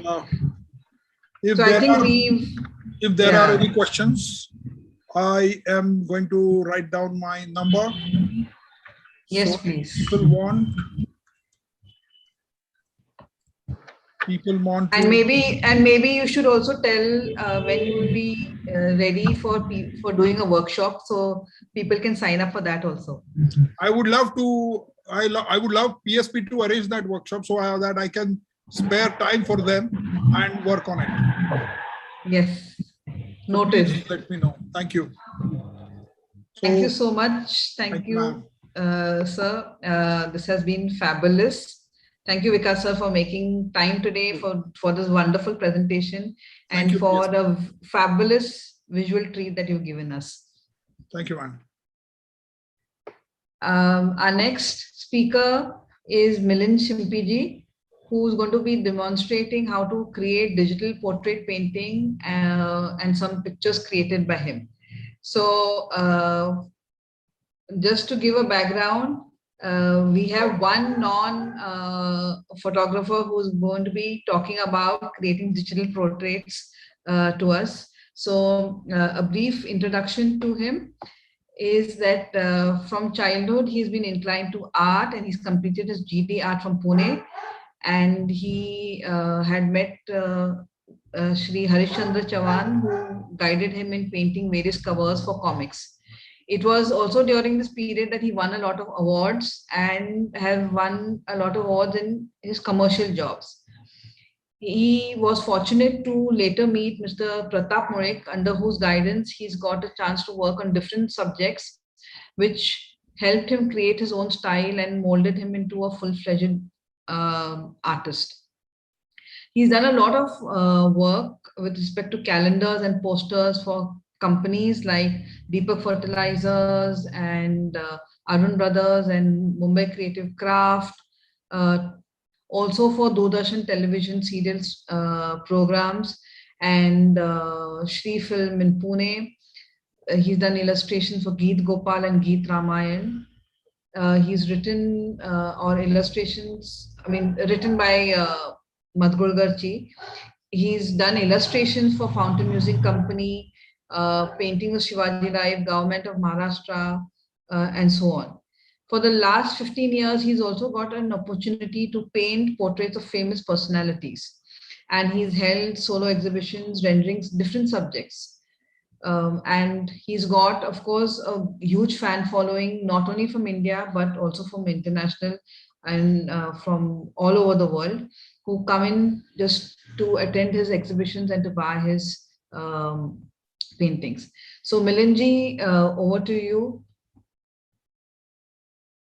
Namaste and welcome.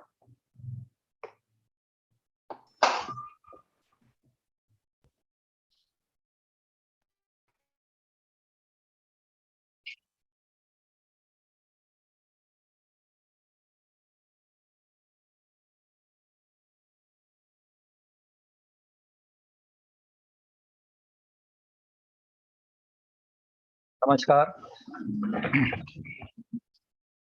मैं artist Milind शिंपी, PSP members और art lovers, photography lovers, आप सबको मेरा प्यार भरा नमस्ते।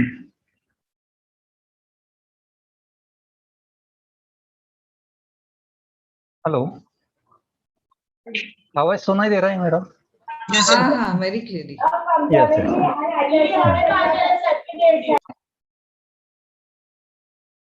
तो ma'am ने तो अभी इंट्रोड्यूस कर दिया है। तो आज हम आपके सामने एक डिजिटल पोर्ट्रेट का जो डेमो है वो आपके सामने रखते हैं।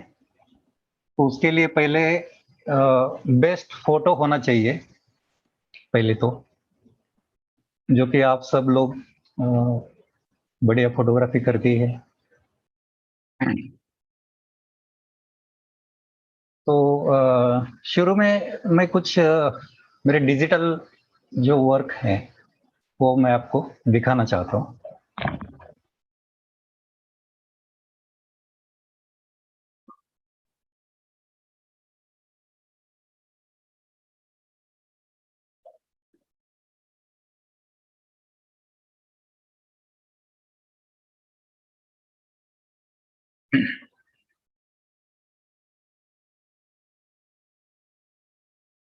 Just a minute.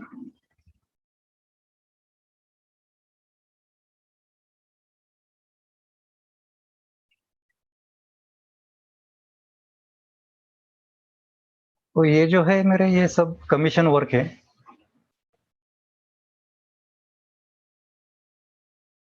ये photo basic outdoor full photo. Screen नहीं है, फुल स्क्रीन नहीं अभी हो रहा सिर्फ है।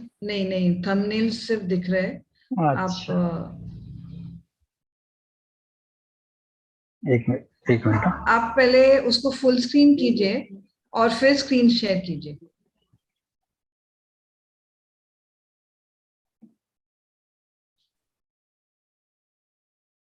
Just minute.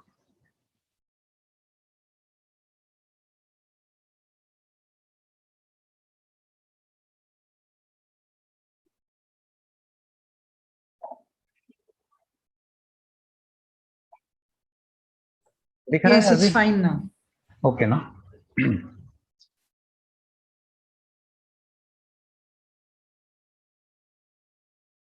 उसका एडिटिंग करके ये डिजिटल पोर्ट्रेट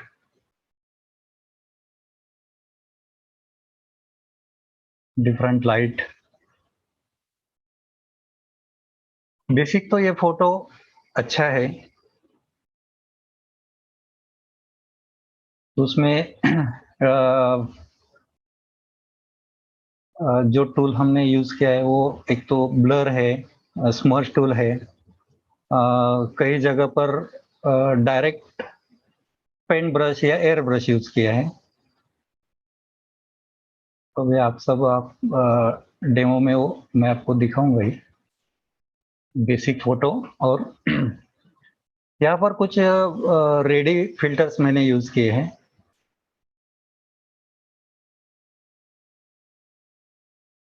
जैसे कि ऑयल पेंटिंग जो है, पहले तो हमें ये सब मैन्युअली करना पड़ता था,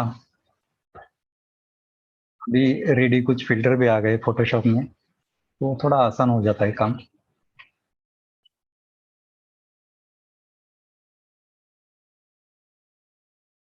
बेसिक फोटो उसका ही हमने शेड लाइट, जो शैडो है वो थोड़ा शैडो पार्ट का जो कलर है वो चेंज करके जितना हो सके उतना इफेक्टिव हमने बनाया है। ये भी डिजिटली है स्केच, कम फोटो आउटलाइन।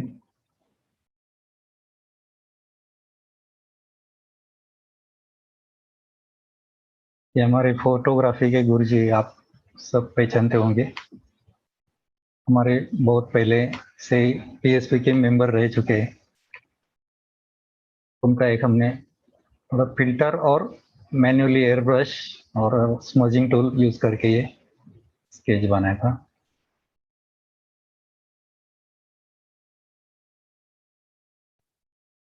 बड़े आर्किटेक्ट और बड़े फोटोग्राफर है हमारे पुणे के, और हमारे गुरुजी, इनकी वजह से मैं पीएसपी में एक 2 साल मेंबर था। वैसे तो पीएसपी में हमने बहुत कुछ सीखा है। मानव सर, जीतू भाई, ये हमारे एक स्टूडेंट है, उनका एक स्केच बनाया था।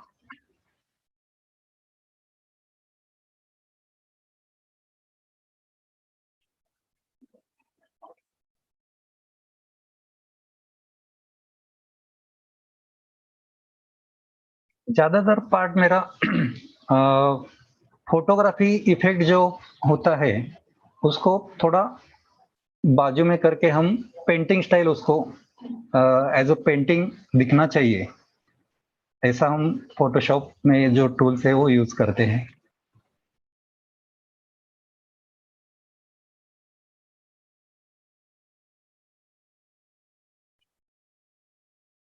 ये फोटो और इसका डिजिटल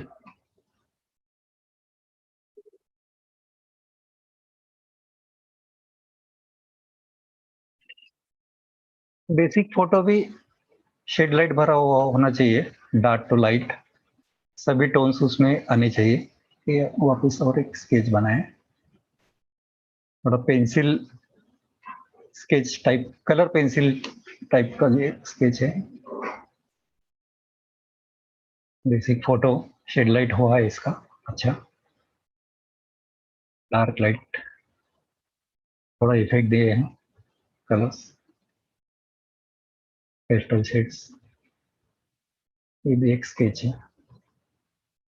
ये कुछ कमीशन जॉब है जो कि बहुत पुराने फोटो होते हैं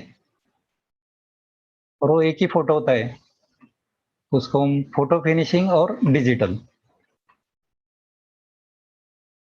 तो ये डिजिटल के माध्यम से ये बहुत फिनिशिंग भी हो जाता है और 100% लाइकनेस भी मिल जाता है फोटो से। तो ये कुछ थे मेरे जॉब्स।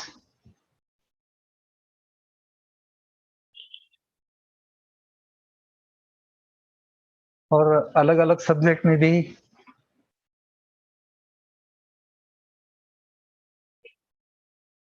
इसमें हमने जो कोरल पेंटर जो सॉफ्टवेयर होता है वो हमने इसमें यूज किया है।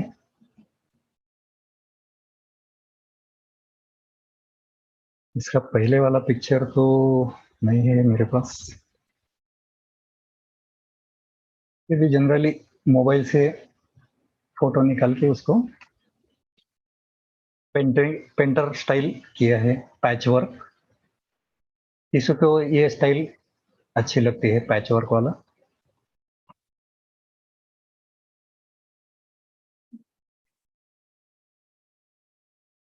ये सनलाइट फोटोग्राफी,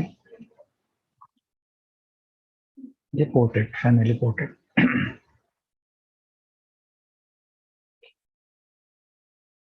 ये सब कमीशन जॉब है।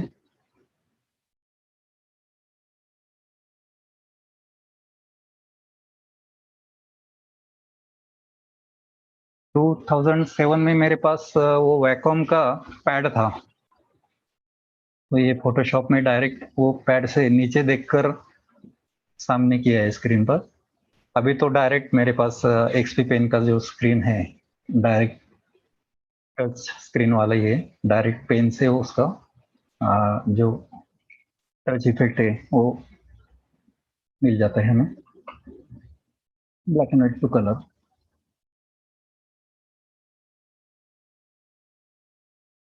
इसमें थोड़ा पैच वर्क रखा है।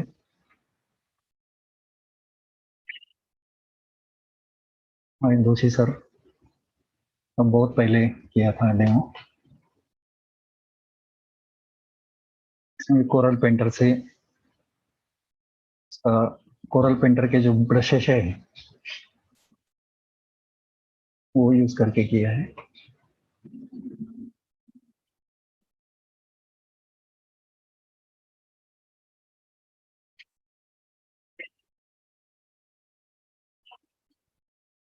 ओके,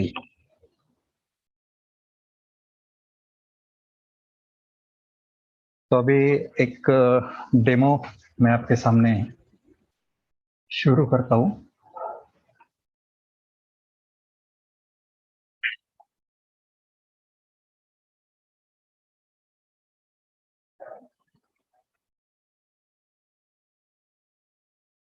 आज मैं आपको जो डेमो दिखाऊंगा वो थोड़ा रेडी एक फोटोग्राफ है, थोड़ा कल्चरल टाइप। तो ये फोटोग्राफ मैंने इसलिए चूज किया, इसमें बहुत सारे टोन्स भी है, शेड लाइट है, सनलाइट फोटोग्राफी होने की वजह से ये मेरे हिसाब से ये बढ़िया फोटोग्राफ है। तो पहले जैसे मैं बताया कि पहले फोटो भी अच्छा होना चाहिए, क्लियर हो ना हो उसको हम डिजिटल इफेक्ट देके या मैन्युअली पेंटिंग करके उसको हम क्लियर भी कर सकते हैं। वो थोड़ा फोटो फिनिशिंग का पार्ट है। मैम आवाज आ रही है ना ठीक से? Hello, Yes, sir. Very, आ very रहा है ना? clear. Okay okay. बीच बीच में आप कुछ आपके सवाल हो तो भी मैं ट्राई करूंगा जवाब देने का।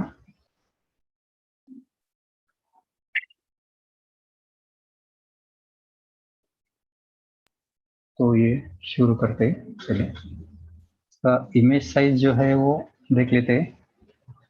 रेडी पिक्चर जो ऑनलाइन हमें मिलते हैं स्टॉक फोटो में, फ्री वाले, वो 72 DPI होते हैं और साइज भी कम हो जाती है इसकी। ये थोड़ी हम पिक्सेल्स थोड़ा बड़ा कर लेते हैं।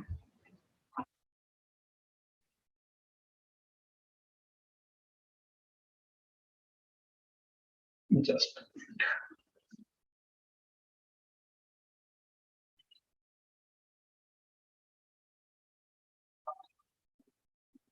सबसे पहले हम ये स्मर्श टूल से जो वाटर मार्क है वो हटा देते हैं पहले।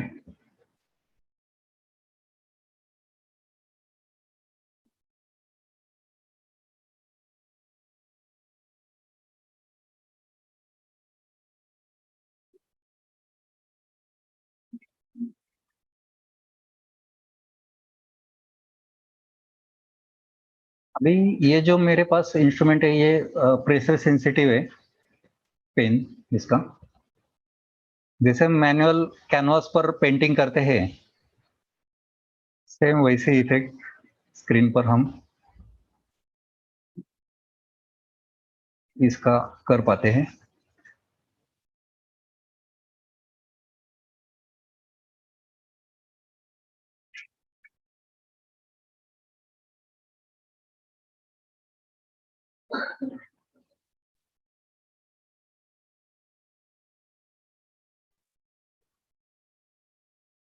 स्मर्श से वो वाटरमार्क हम पहले मिक्स कर लेते हैं।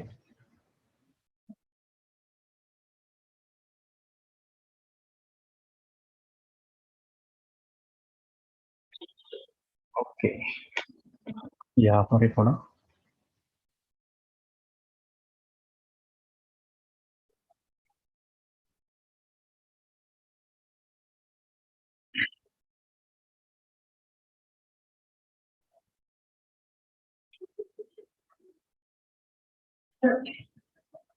तो शुरू में हम ये फोटो एडिटिंग कर देते हैं पहले, तो एडिटिंग, फोटो फिनिशिंग और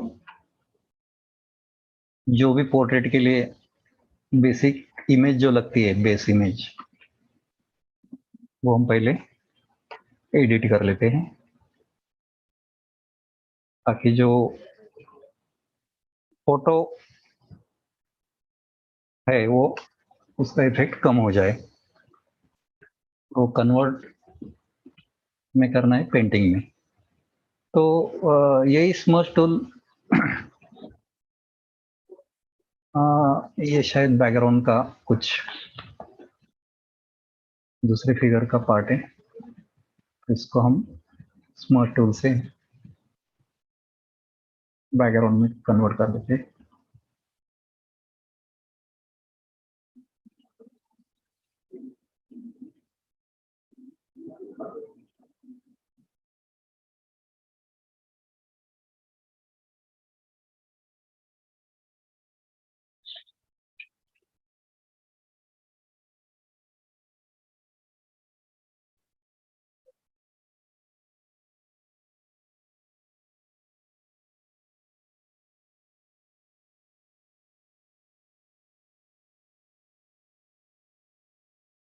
एक्चुअली में ये फोटो के ऊपर इतना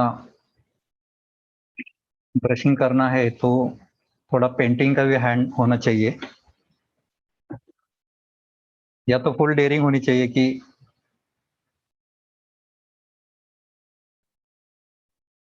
जितना हम अच्छा कर सके उतना।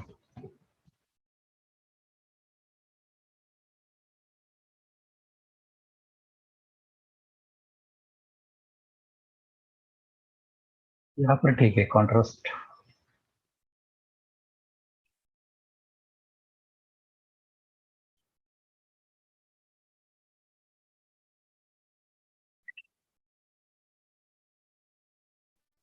तो आप इसमें अभी कौन से फोटोशॉप में कौन सा टूल आप अभी इस्तेमाल कर रहे हैं? ये स्मर्श टूल है। ओके, ये स्मर्श टूल सब में, उन्हीं हाँ समझ। हाँ, स्मर्श टूल में हमने ब्रश जो लिया है वो टेक्सचर वाला ब्रश है ये। इसमें हमने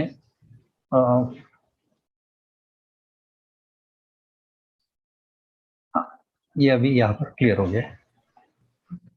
इसमें जो है ये 16 नंबर जो है ब्रश का, ये लिया हमने। और आप हमेशा फोटोशॉप ही इस्तेमाल करते हैं? जी जी, फोटोशॉप और अगर किसी को पैच वर्क चाहिए तो कोरल पेंटर करके एक है सॉफ्टवेयर जो पहले फ्रैक्टल करके होता था। तो कोरल पेंटर जो है वो फुल्ली आर्टिस्टिक काम के लिए हम यूज करते हैं, और थोड़ा फोटो और पेंटिंग ऐसा अगर किसी को चाहिए थोड़ा फिनिश इफेक्ट और पेंटिंग टाइप इफेक्ट, तो ये फोटोशॉप में भी हो जाता है काम। अच्छा।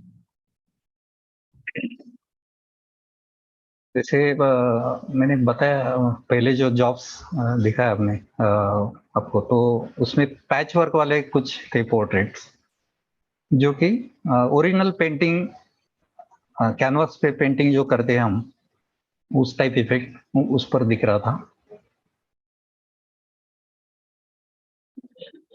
ओके,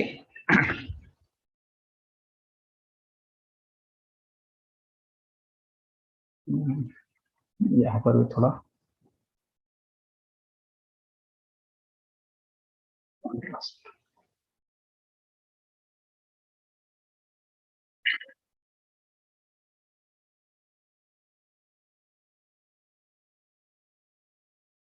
इसमें हम जो चाहिए वो कर सकते हैं बैकग्राउंड में चेंजेस, ताकि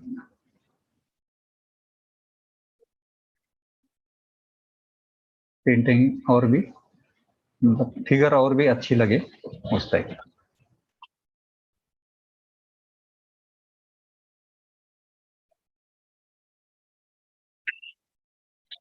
इसमें हमने अगर प्लेन ब्रश यूज किया होता तो वो फोटोग्राफिक हो जाती बैकग्राउंड। इसमें थोड़ा ब्रश के जो स्ट्रोक्स है वो आपको नजर आएंगे बैकग्राउंड में। तो ये भी है, ये हम फिगर में भी यूज कर सकते हैं। कितना परसेंट आपको फिनिश चाहिए या थोड़ा स्टाइलिश चाहिए पैच वर्क वाला, उसके ऊपर वो डिपेंड करता है।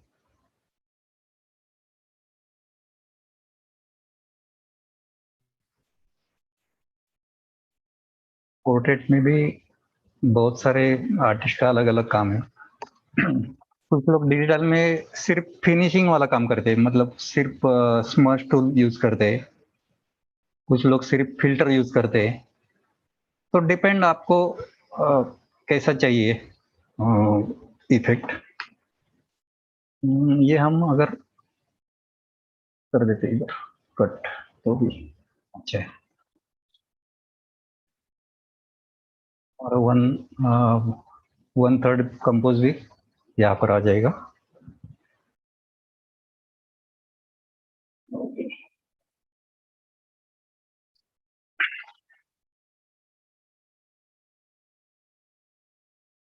तो ये है सेव एज कर दो पहले,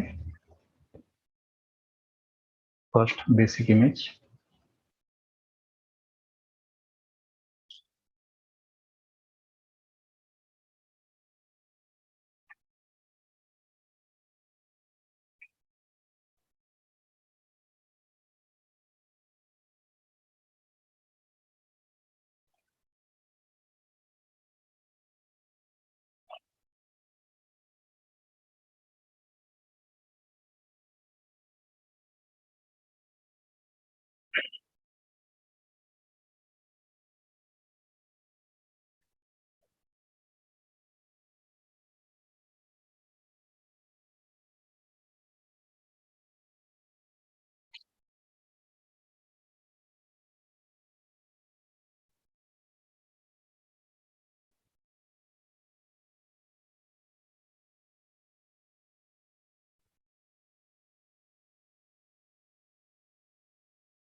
हमने थोड़ी साइज बढ़ा ली थी, तो ये हमने थोड़ा जो चेंजेस किया वाटर मार्क और बैकग्राउंड में थोड़े स्ट्रोक्स वगैरह, तो ये वो इमेज है।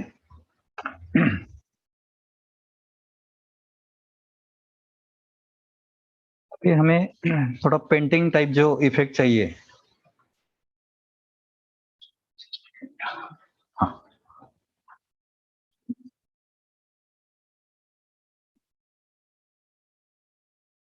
हम और एक लेयर करके सेकंड स्टेज जो है वो हम रेडी फिल्टर यूज करेंगे पहले।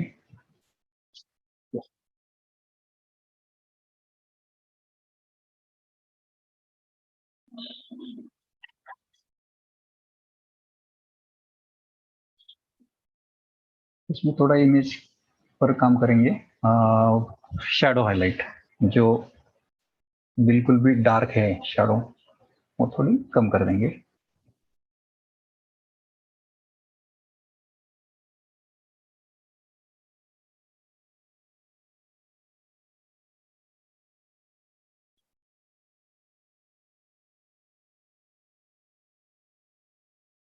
पेंटिंग करते वक्त ज्यादा हार्ड टोन नहीं हम यूज करते हैं, इसलिए इसमें भी हमने थोड़े हार्ड जो शैडो है वो कम कर दिए थोड़े।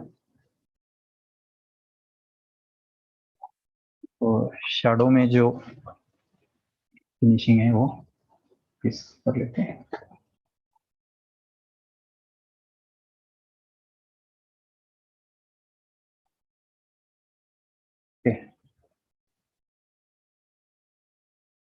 शैडो हाईलाइट से वो शैडो का पार्ट सॉफ्ट हो गया। और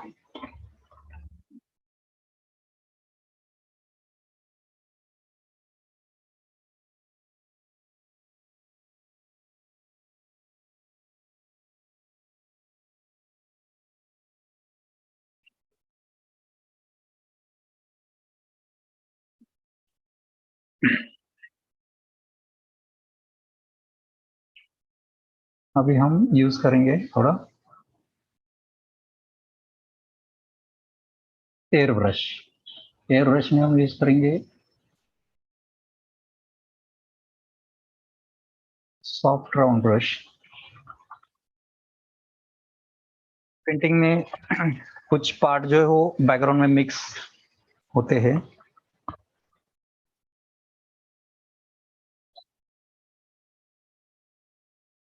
जैसे कि ये यहाँ पर थोड़ा लाइट हम कम करेंगे।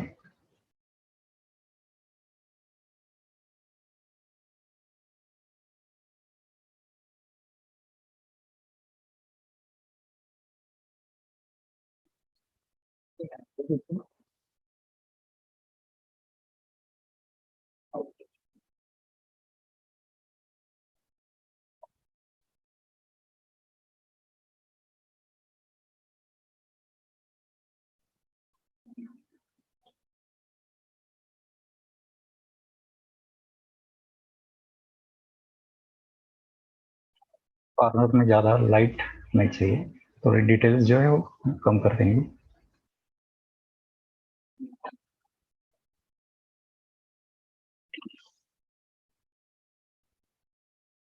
ये लेयर पर हमने फोटोग्राफिक डिटेल्स भी कम कर दिए और थोड़ा पेंटिंग इफेक्ट जो है वो मर्ज कर दिया है, फोटोग्राफिक इफेक्ट।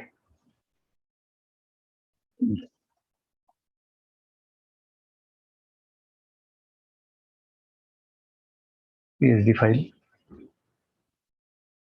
सेव कर दी पहले। तो फर्स्ट इमेज, बाद में हमने बेस इमेज थोड़ा बैकग्राउंड करके और ये फिगर में थोड़ा फिनिशिंग काम किया। इसके बाद नेक्स्ट लेयर, इसमें हम करेंगे फिल्टर यूज करेंगे। तो अदर में हम थोड़े ठीक है, डिटेल्स थोड़े बाद में दिखाएंगे। तो फर्स्ट रिड्यूस नॉइज करके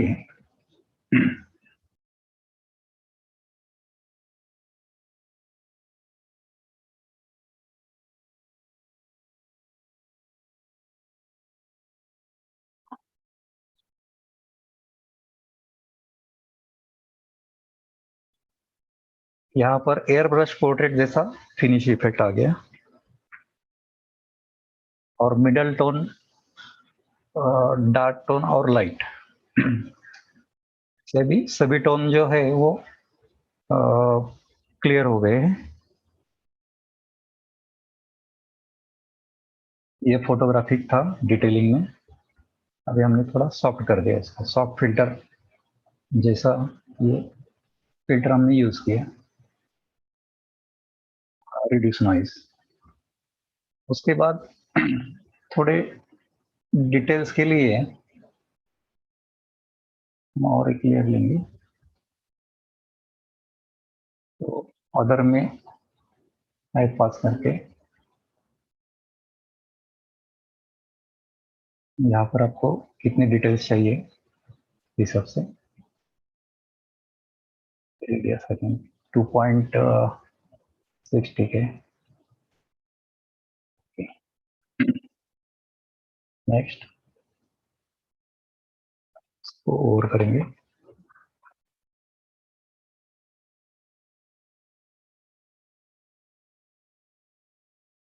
इसमें मर्ज कर देंगे।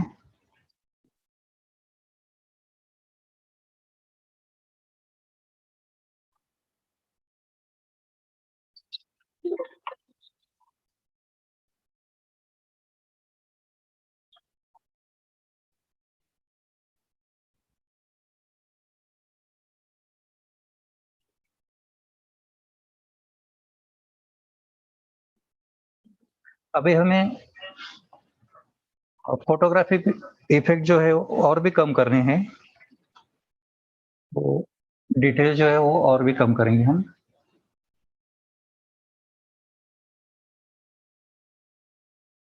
शार्पन में थोड़ा अनमास्क, फर्स्ट तो थोड़े डिटेल बढ़ा दिए हैं बाद में इसको और एक फिल्टर जो है वो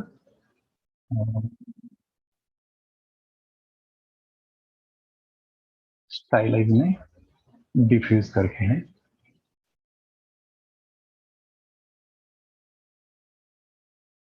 तो ये फिल्टर यूज करने का रीजन ये है कि इसमें डिटेलिंग कम हो गए और जो शार्प एज है वो और भी शार्प हो गए हैं।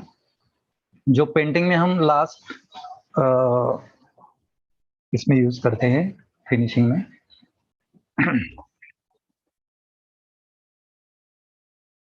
यहाँ पर थोड़े ब्रश के आपको स्ट्रोक्स जो है वो नजर आएंगे। वापस हम और चाहिए तो ये जो इफेक्ट है वो और भी ब्रशिंग दिखा सकते हैं।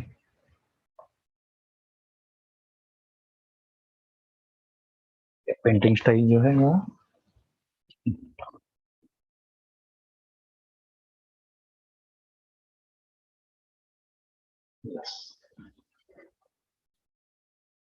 अभी हमने लास्ट जो डिफ्यूज फिल्टर यूज किया उसमें ऑर्नामेंट्स के डिटेल्स है वो भी थोड़े बोल्ड हो गए हैं।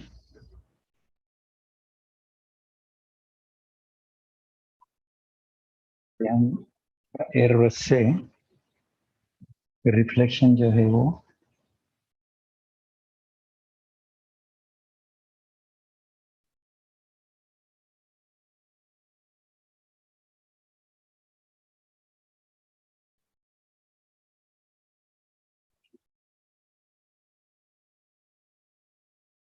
जो ये रेड कपड़ा है वहां से ये रिफ्लेक्शन आ रहा है,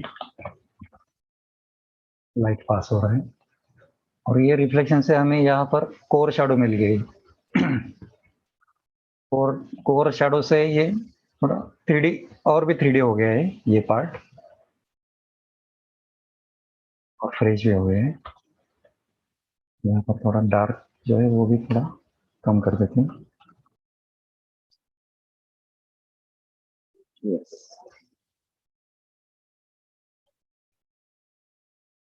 अभी ये जो भी चेंजेस है वो लास्ट में मैं आपको दिखाऊंगा, बेस इमेज और डिजिटल इमेज, इफेक्ट हो या ब्रशिंग हो या रेंडरिंग हो। मैम ठीक चल रहा है? यस सर, है क्लियर है। इंटरेस्टिंग लग रहा है? क्योंकि फोटो में क्वेश्चन इतना आएंगे कोई अभी। काम नहीं करते हैं। हाँ जी जी, क्वेश्चन में तो उनका रिप्लाई आ जाएगा।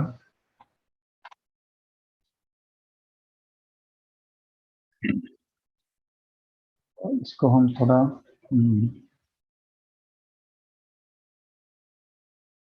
एक, sharpen।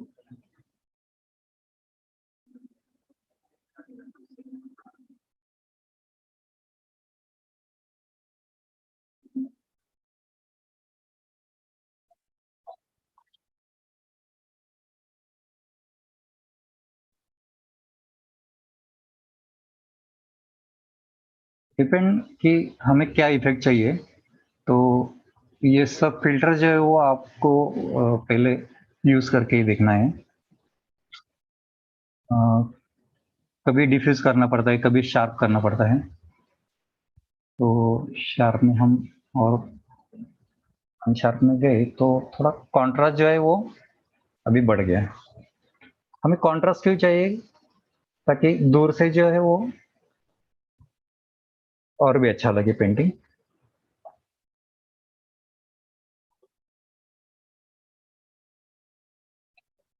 डिटेल्स निकालने के लिए हमने अनशार्प किया, वापस एक फिल्टर यूज करके वापस शार्पन किया। तो इसमें कुछ जो हम आउटलाइन करते हैं पहले ड्राइंग पेंटिंग के लिए, तो वो पेंटिंग की आउटलाइन यहाँ पर कवर हो गई। जस्ट मिनट, ये शार्पन अनशार्पनेस।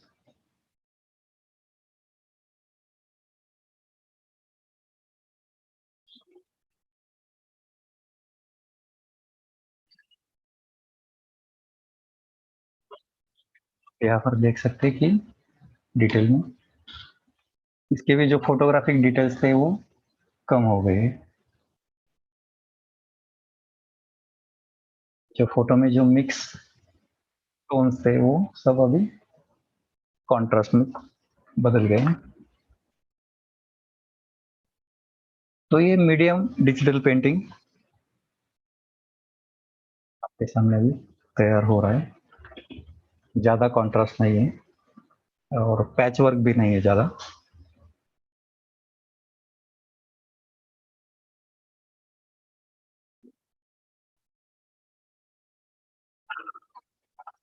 अगर इसमें कुछ मैन्युअली काम करना है तो साथ इसमें हमें सब ये लाइट टू डार्क कलर्स और टोन मिल जाते तो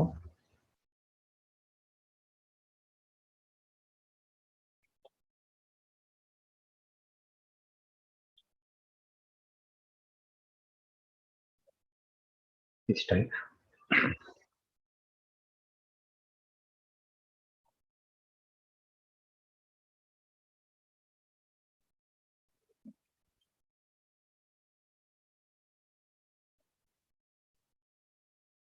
यहाँ पर भी अगर थोड़ा रिफ्लेक्शन जो है वो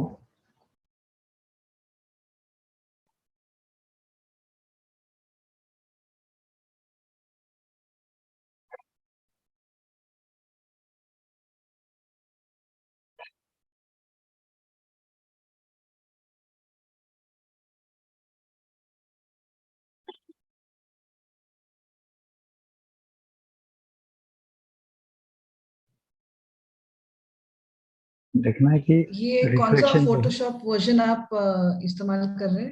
एक ये क्वेश्चन आया है। Photoshop 2020 okay, thank you. हाँ, ये इसमें कुछ फिल्टर भी अच्छे हैं, रेडी भी मिल जाते हैं फिल्टर्स। कुछ रिफ्लेक्शन किया तो हमने ये जॉ लाइन जो है वो कॉन्ट्रास्ट में छुड़ा लिया है। थोड़ा टोन अगर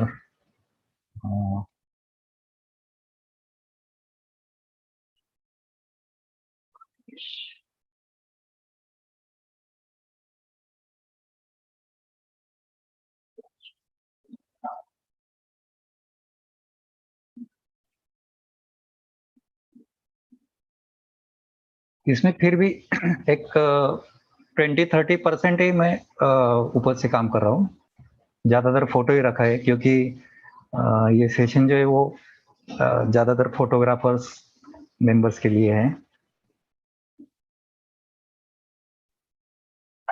आप ये जो पेन या माउस इस्तेमाल कर रहे हैं, हाँ, उसके हाँ, अलावा कुछ और इस्तेमाल करते हैं क्या ये सब काम आप पेंटिंग? माउस से भी कर सकते हैं। पर आप एक स्पेसिफिक पेन इस्तेमाल कर रहे हैं हाँ इसके जी, लिए? एक पेन भी आता है अपना, पैड भी आता है जो प्रेशर सेंसिटिव टैबलेट उसको बोलते हैं, वैक्यूम का होता है वो, हाँ या हाँ, जनरल कौन सा वैकॉम का, भी। अच्छा। हाँ, तो आई ये बॉल का भी वैकॉम पे अच्छा है। आप कर रहे हैं? ये एक्सपी पेन करके एक स्क्रीन है, मैं आपको दिखाऊंगा ओके। थोड़ा ये कैमरा निकाल के जो इंस्ट्रूमेंट है। ओके। ये टैब जैसे ही है, प्रेशर सेंसिटिव।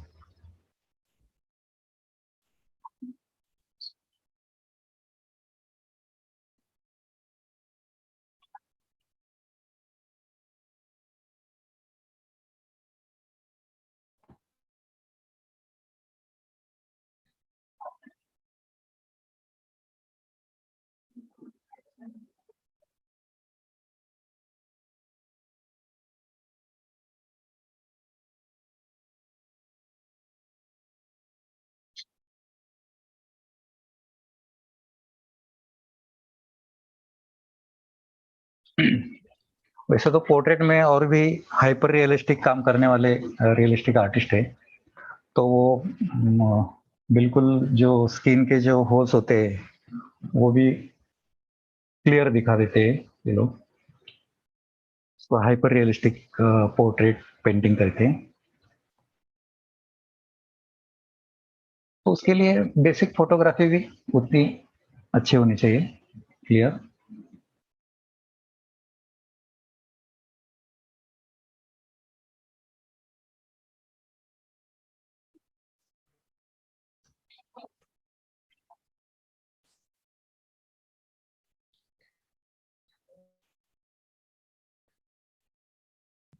तो अगर ये मतलब एज अ फोटोग्राफर कोई करना चाहे तो पेंटिंग की कितनी समझ होनी चाहिए, या can a non painter also अच्छा, work on this?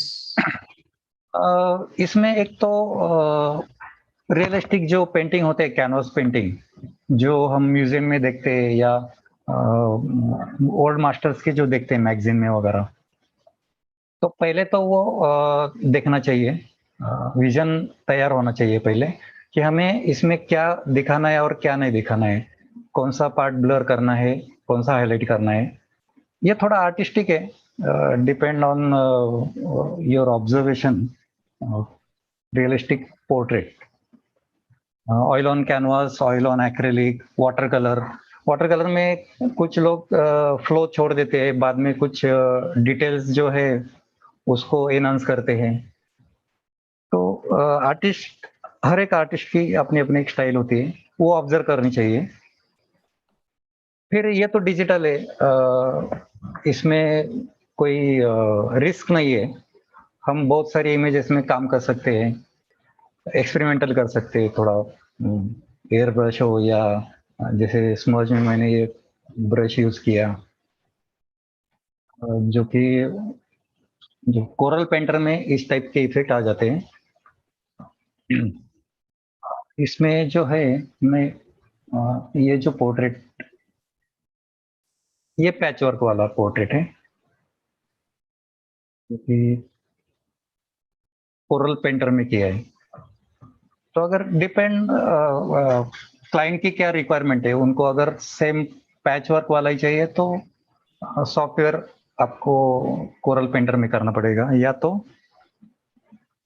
Regular photo shop में इस टाइप। ज्यादातर फिनिशिंग टाइप दिस का इज ही नॉट। चलता है। सॉरी। हाँ, ज्यादातर फिनिशिंग टाइप या थोड़ा रियलिस्टिक टाइप का ही काम लोग पसंद करते हैं। पैच वर्क पसंद करने वाले बहुत कम होते हैं, आर्टिस्टिक काम बहुत कम लोग पसंद करते हैं जी। सो हाँ मेरा एक क्वेश्चन है कि फिर हाँ इसका मतलब बेसिक पर्पस क्या है, इन द सेंस अगर फोटोग्राफ है हाँ और पेंटिंग है, तो आप हाँ, ये मिक्स मीडिया भी नहीं बोल सकते उसे, बट मिक्स आर्ट बोल सकते हैं मिक्स आप। Of the. फोटोग्राफी एक आर्ट हाँ अपनी जो है बेस, जो कि हाँ। आप करते आ रहे हैं, और उसके आगे आपको कुछ करना है कि जहाँ पर लाइट नहीं है, बैकग्राउंड का थोड़ा एडजस्ट नहीं हो रहा है, तो आप ये यहाँ पर डिजिटल में कर सकते हैं, एडिटिंग करके या ड्रॉ करके। और ये तो रियलिस्टिक से जो आपको चाहिए अलग इफेक्ट, फोटो से अलग थोड़ा, तो ये आप कर सकते हैं। और इसको दिस हैज अ मतलब फॉर एज एन आर्ट और अ सेपरेट आर्ट? इसको एक्चुअली कुछ लोग रेस्टोरेशन भी कहते हैं, फोटो रेस्टोरेशन। तो मैं डिजिटल पेंटिंग क्यों कहता हूँ, क्योंकि हम जो रियलिस्टिक करते हैं कैनवास के ऊपर पेंटिंग, तो सेम यहाँ पर ये हमारा स्क्रीन जो है ये कैनवास है, और जो कलर्स है, ब्रश वगैरह जो भी है पेंटर में या फोटोशॉप में, वो हम डायरेक्ट यूज करते हैं, सिर्फ एडिटिंग नहीं करते। तो ये भी फर्क है, बड़ा फर्क है। ये हम फर्स्ट जो इमेज है, नो,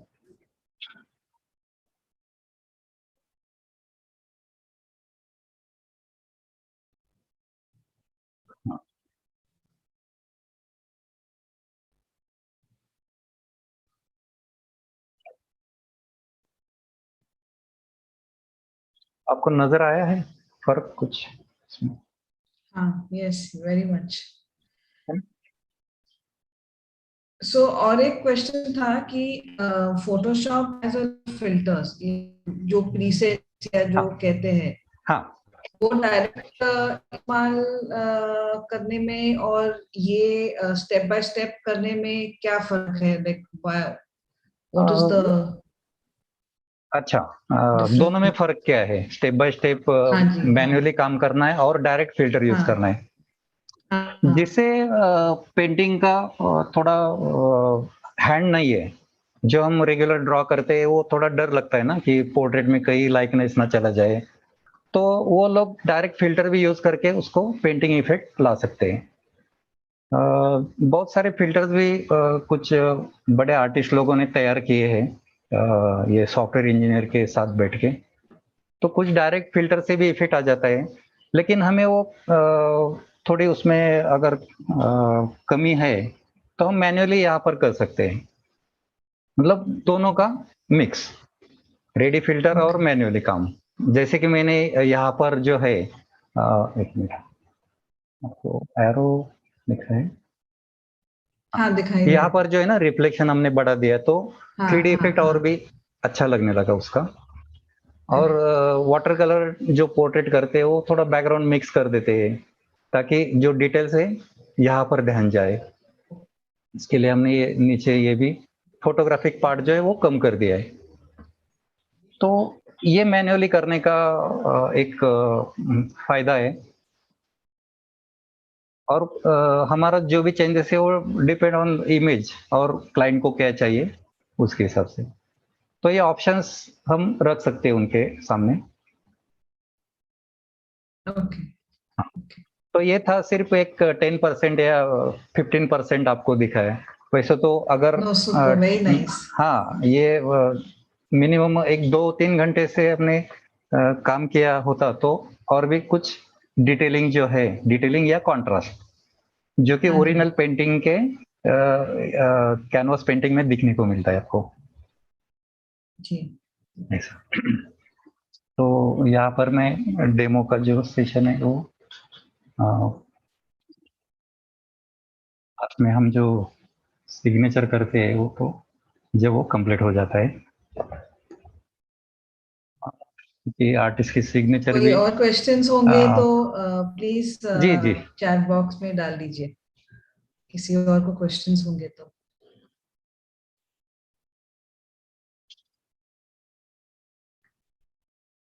सर हम करो।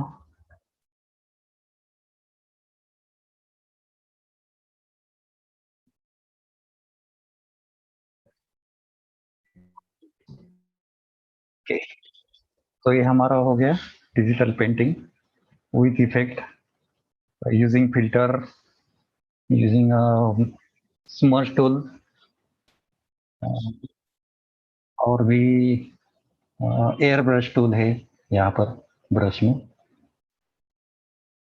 ये 2-3 टूल जो है वो मेन है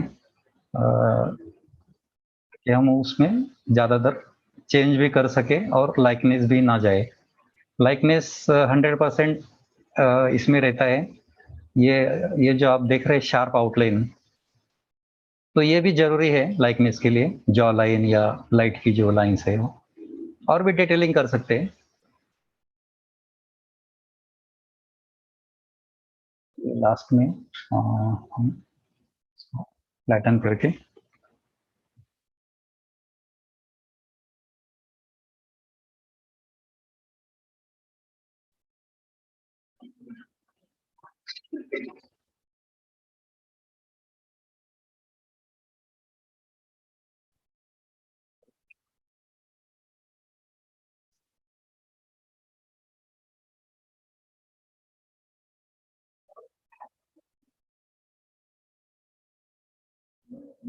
ये आपको सॉफ्ट लगेगा और ये थोड़ा हार्ड लगेगा क्योंकि डायरेक्ट फोटोग्राफ है, अवेलेबल लाइट, इस प्रकार हमने कंप्लीट किया है। अभी क्वेश्चन है, how much usual time it take to digital painting? Depend on कितना आपको डिटेलिंग करना है या कितना इफेक्ट उसको देना है। यूजुअली अगर ज्यादा डिटेलिंग करना है, ज्यादा कॉन्ट्रास्ट करना है तो थोड़ा कुछ फिल्टर जो है वो हम डबल भी यूज करते हैं, तो स्टेप बाय स्टेप करना होता है। you use only smudge tool and airbrush only. तो स्मज में हम जो टोन्स है वो उसको मिक्स करते हैं, और अगर कॉन्ट्रास्ट वगैरह जो चाहिए तो उसमें हम एयर ब्रश यूज कर रहे हैं, मतलब वो पेंटिंग का टूल होता है ये। और स्मजिंग का जो होता है वो अवेलेबल टोन ही मिक्स करना है या थोड़ा कॉन्ट्रास्ट बढ़ाना है ऐसा। बहुत थैंक यू ही आशीष जी। Interesting actually. ये हमें भी बहुत एक्चुअली कुछ नया सीखने को मिला आज। जी जी। So thank you Milind ji, this was very interesting. I think we are also yes, we are also almost short time. Okay, So okay. 8:50 na? I think my time thank is you over. again, PSP. We have on behalf of PSP, thank you again, because this was a very interesting session that Thank we you. got to learn and understand Photoshop as well as art a little differently Yes, yes. than we normally do. So this has actually been a very interesting session. So on that note, thank you very much, dear friends. Thank you for joining us. We've had 6 days of wonderful presentations.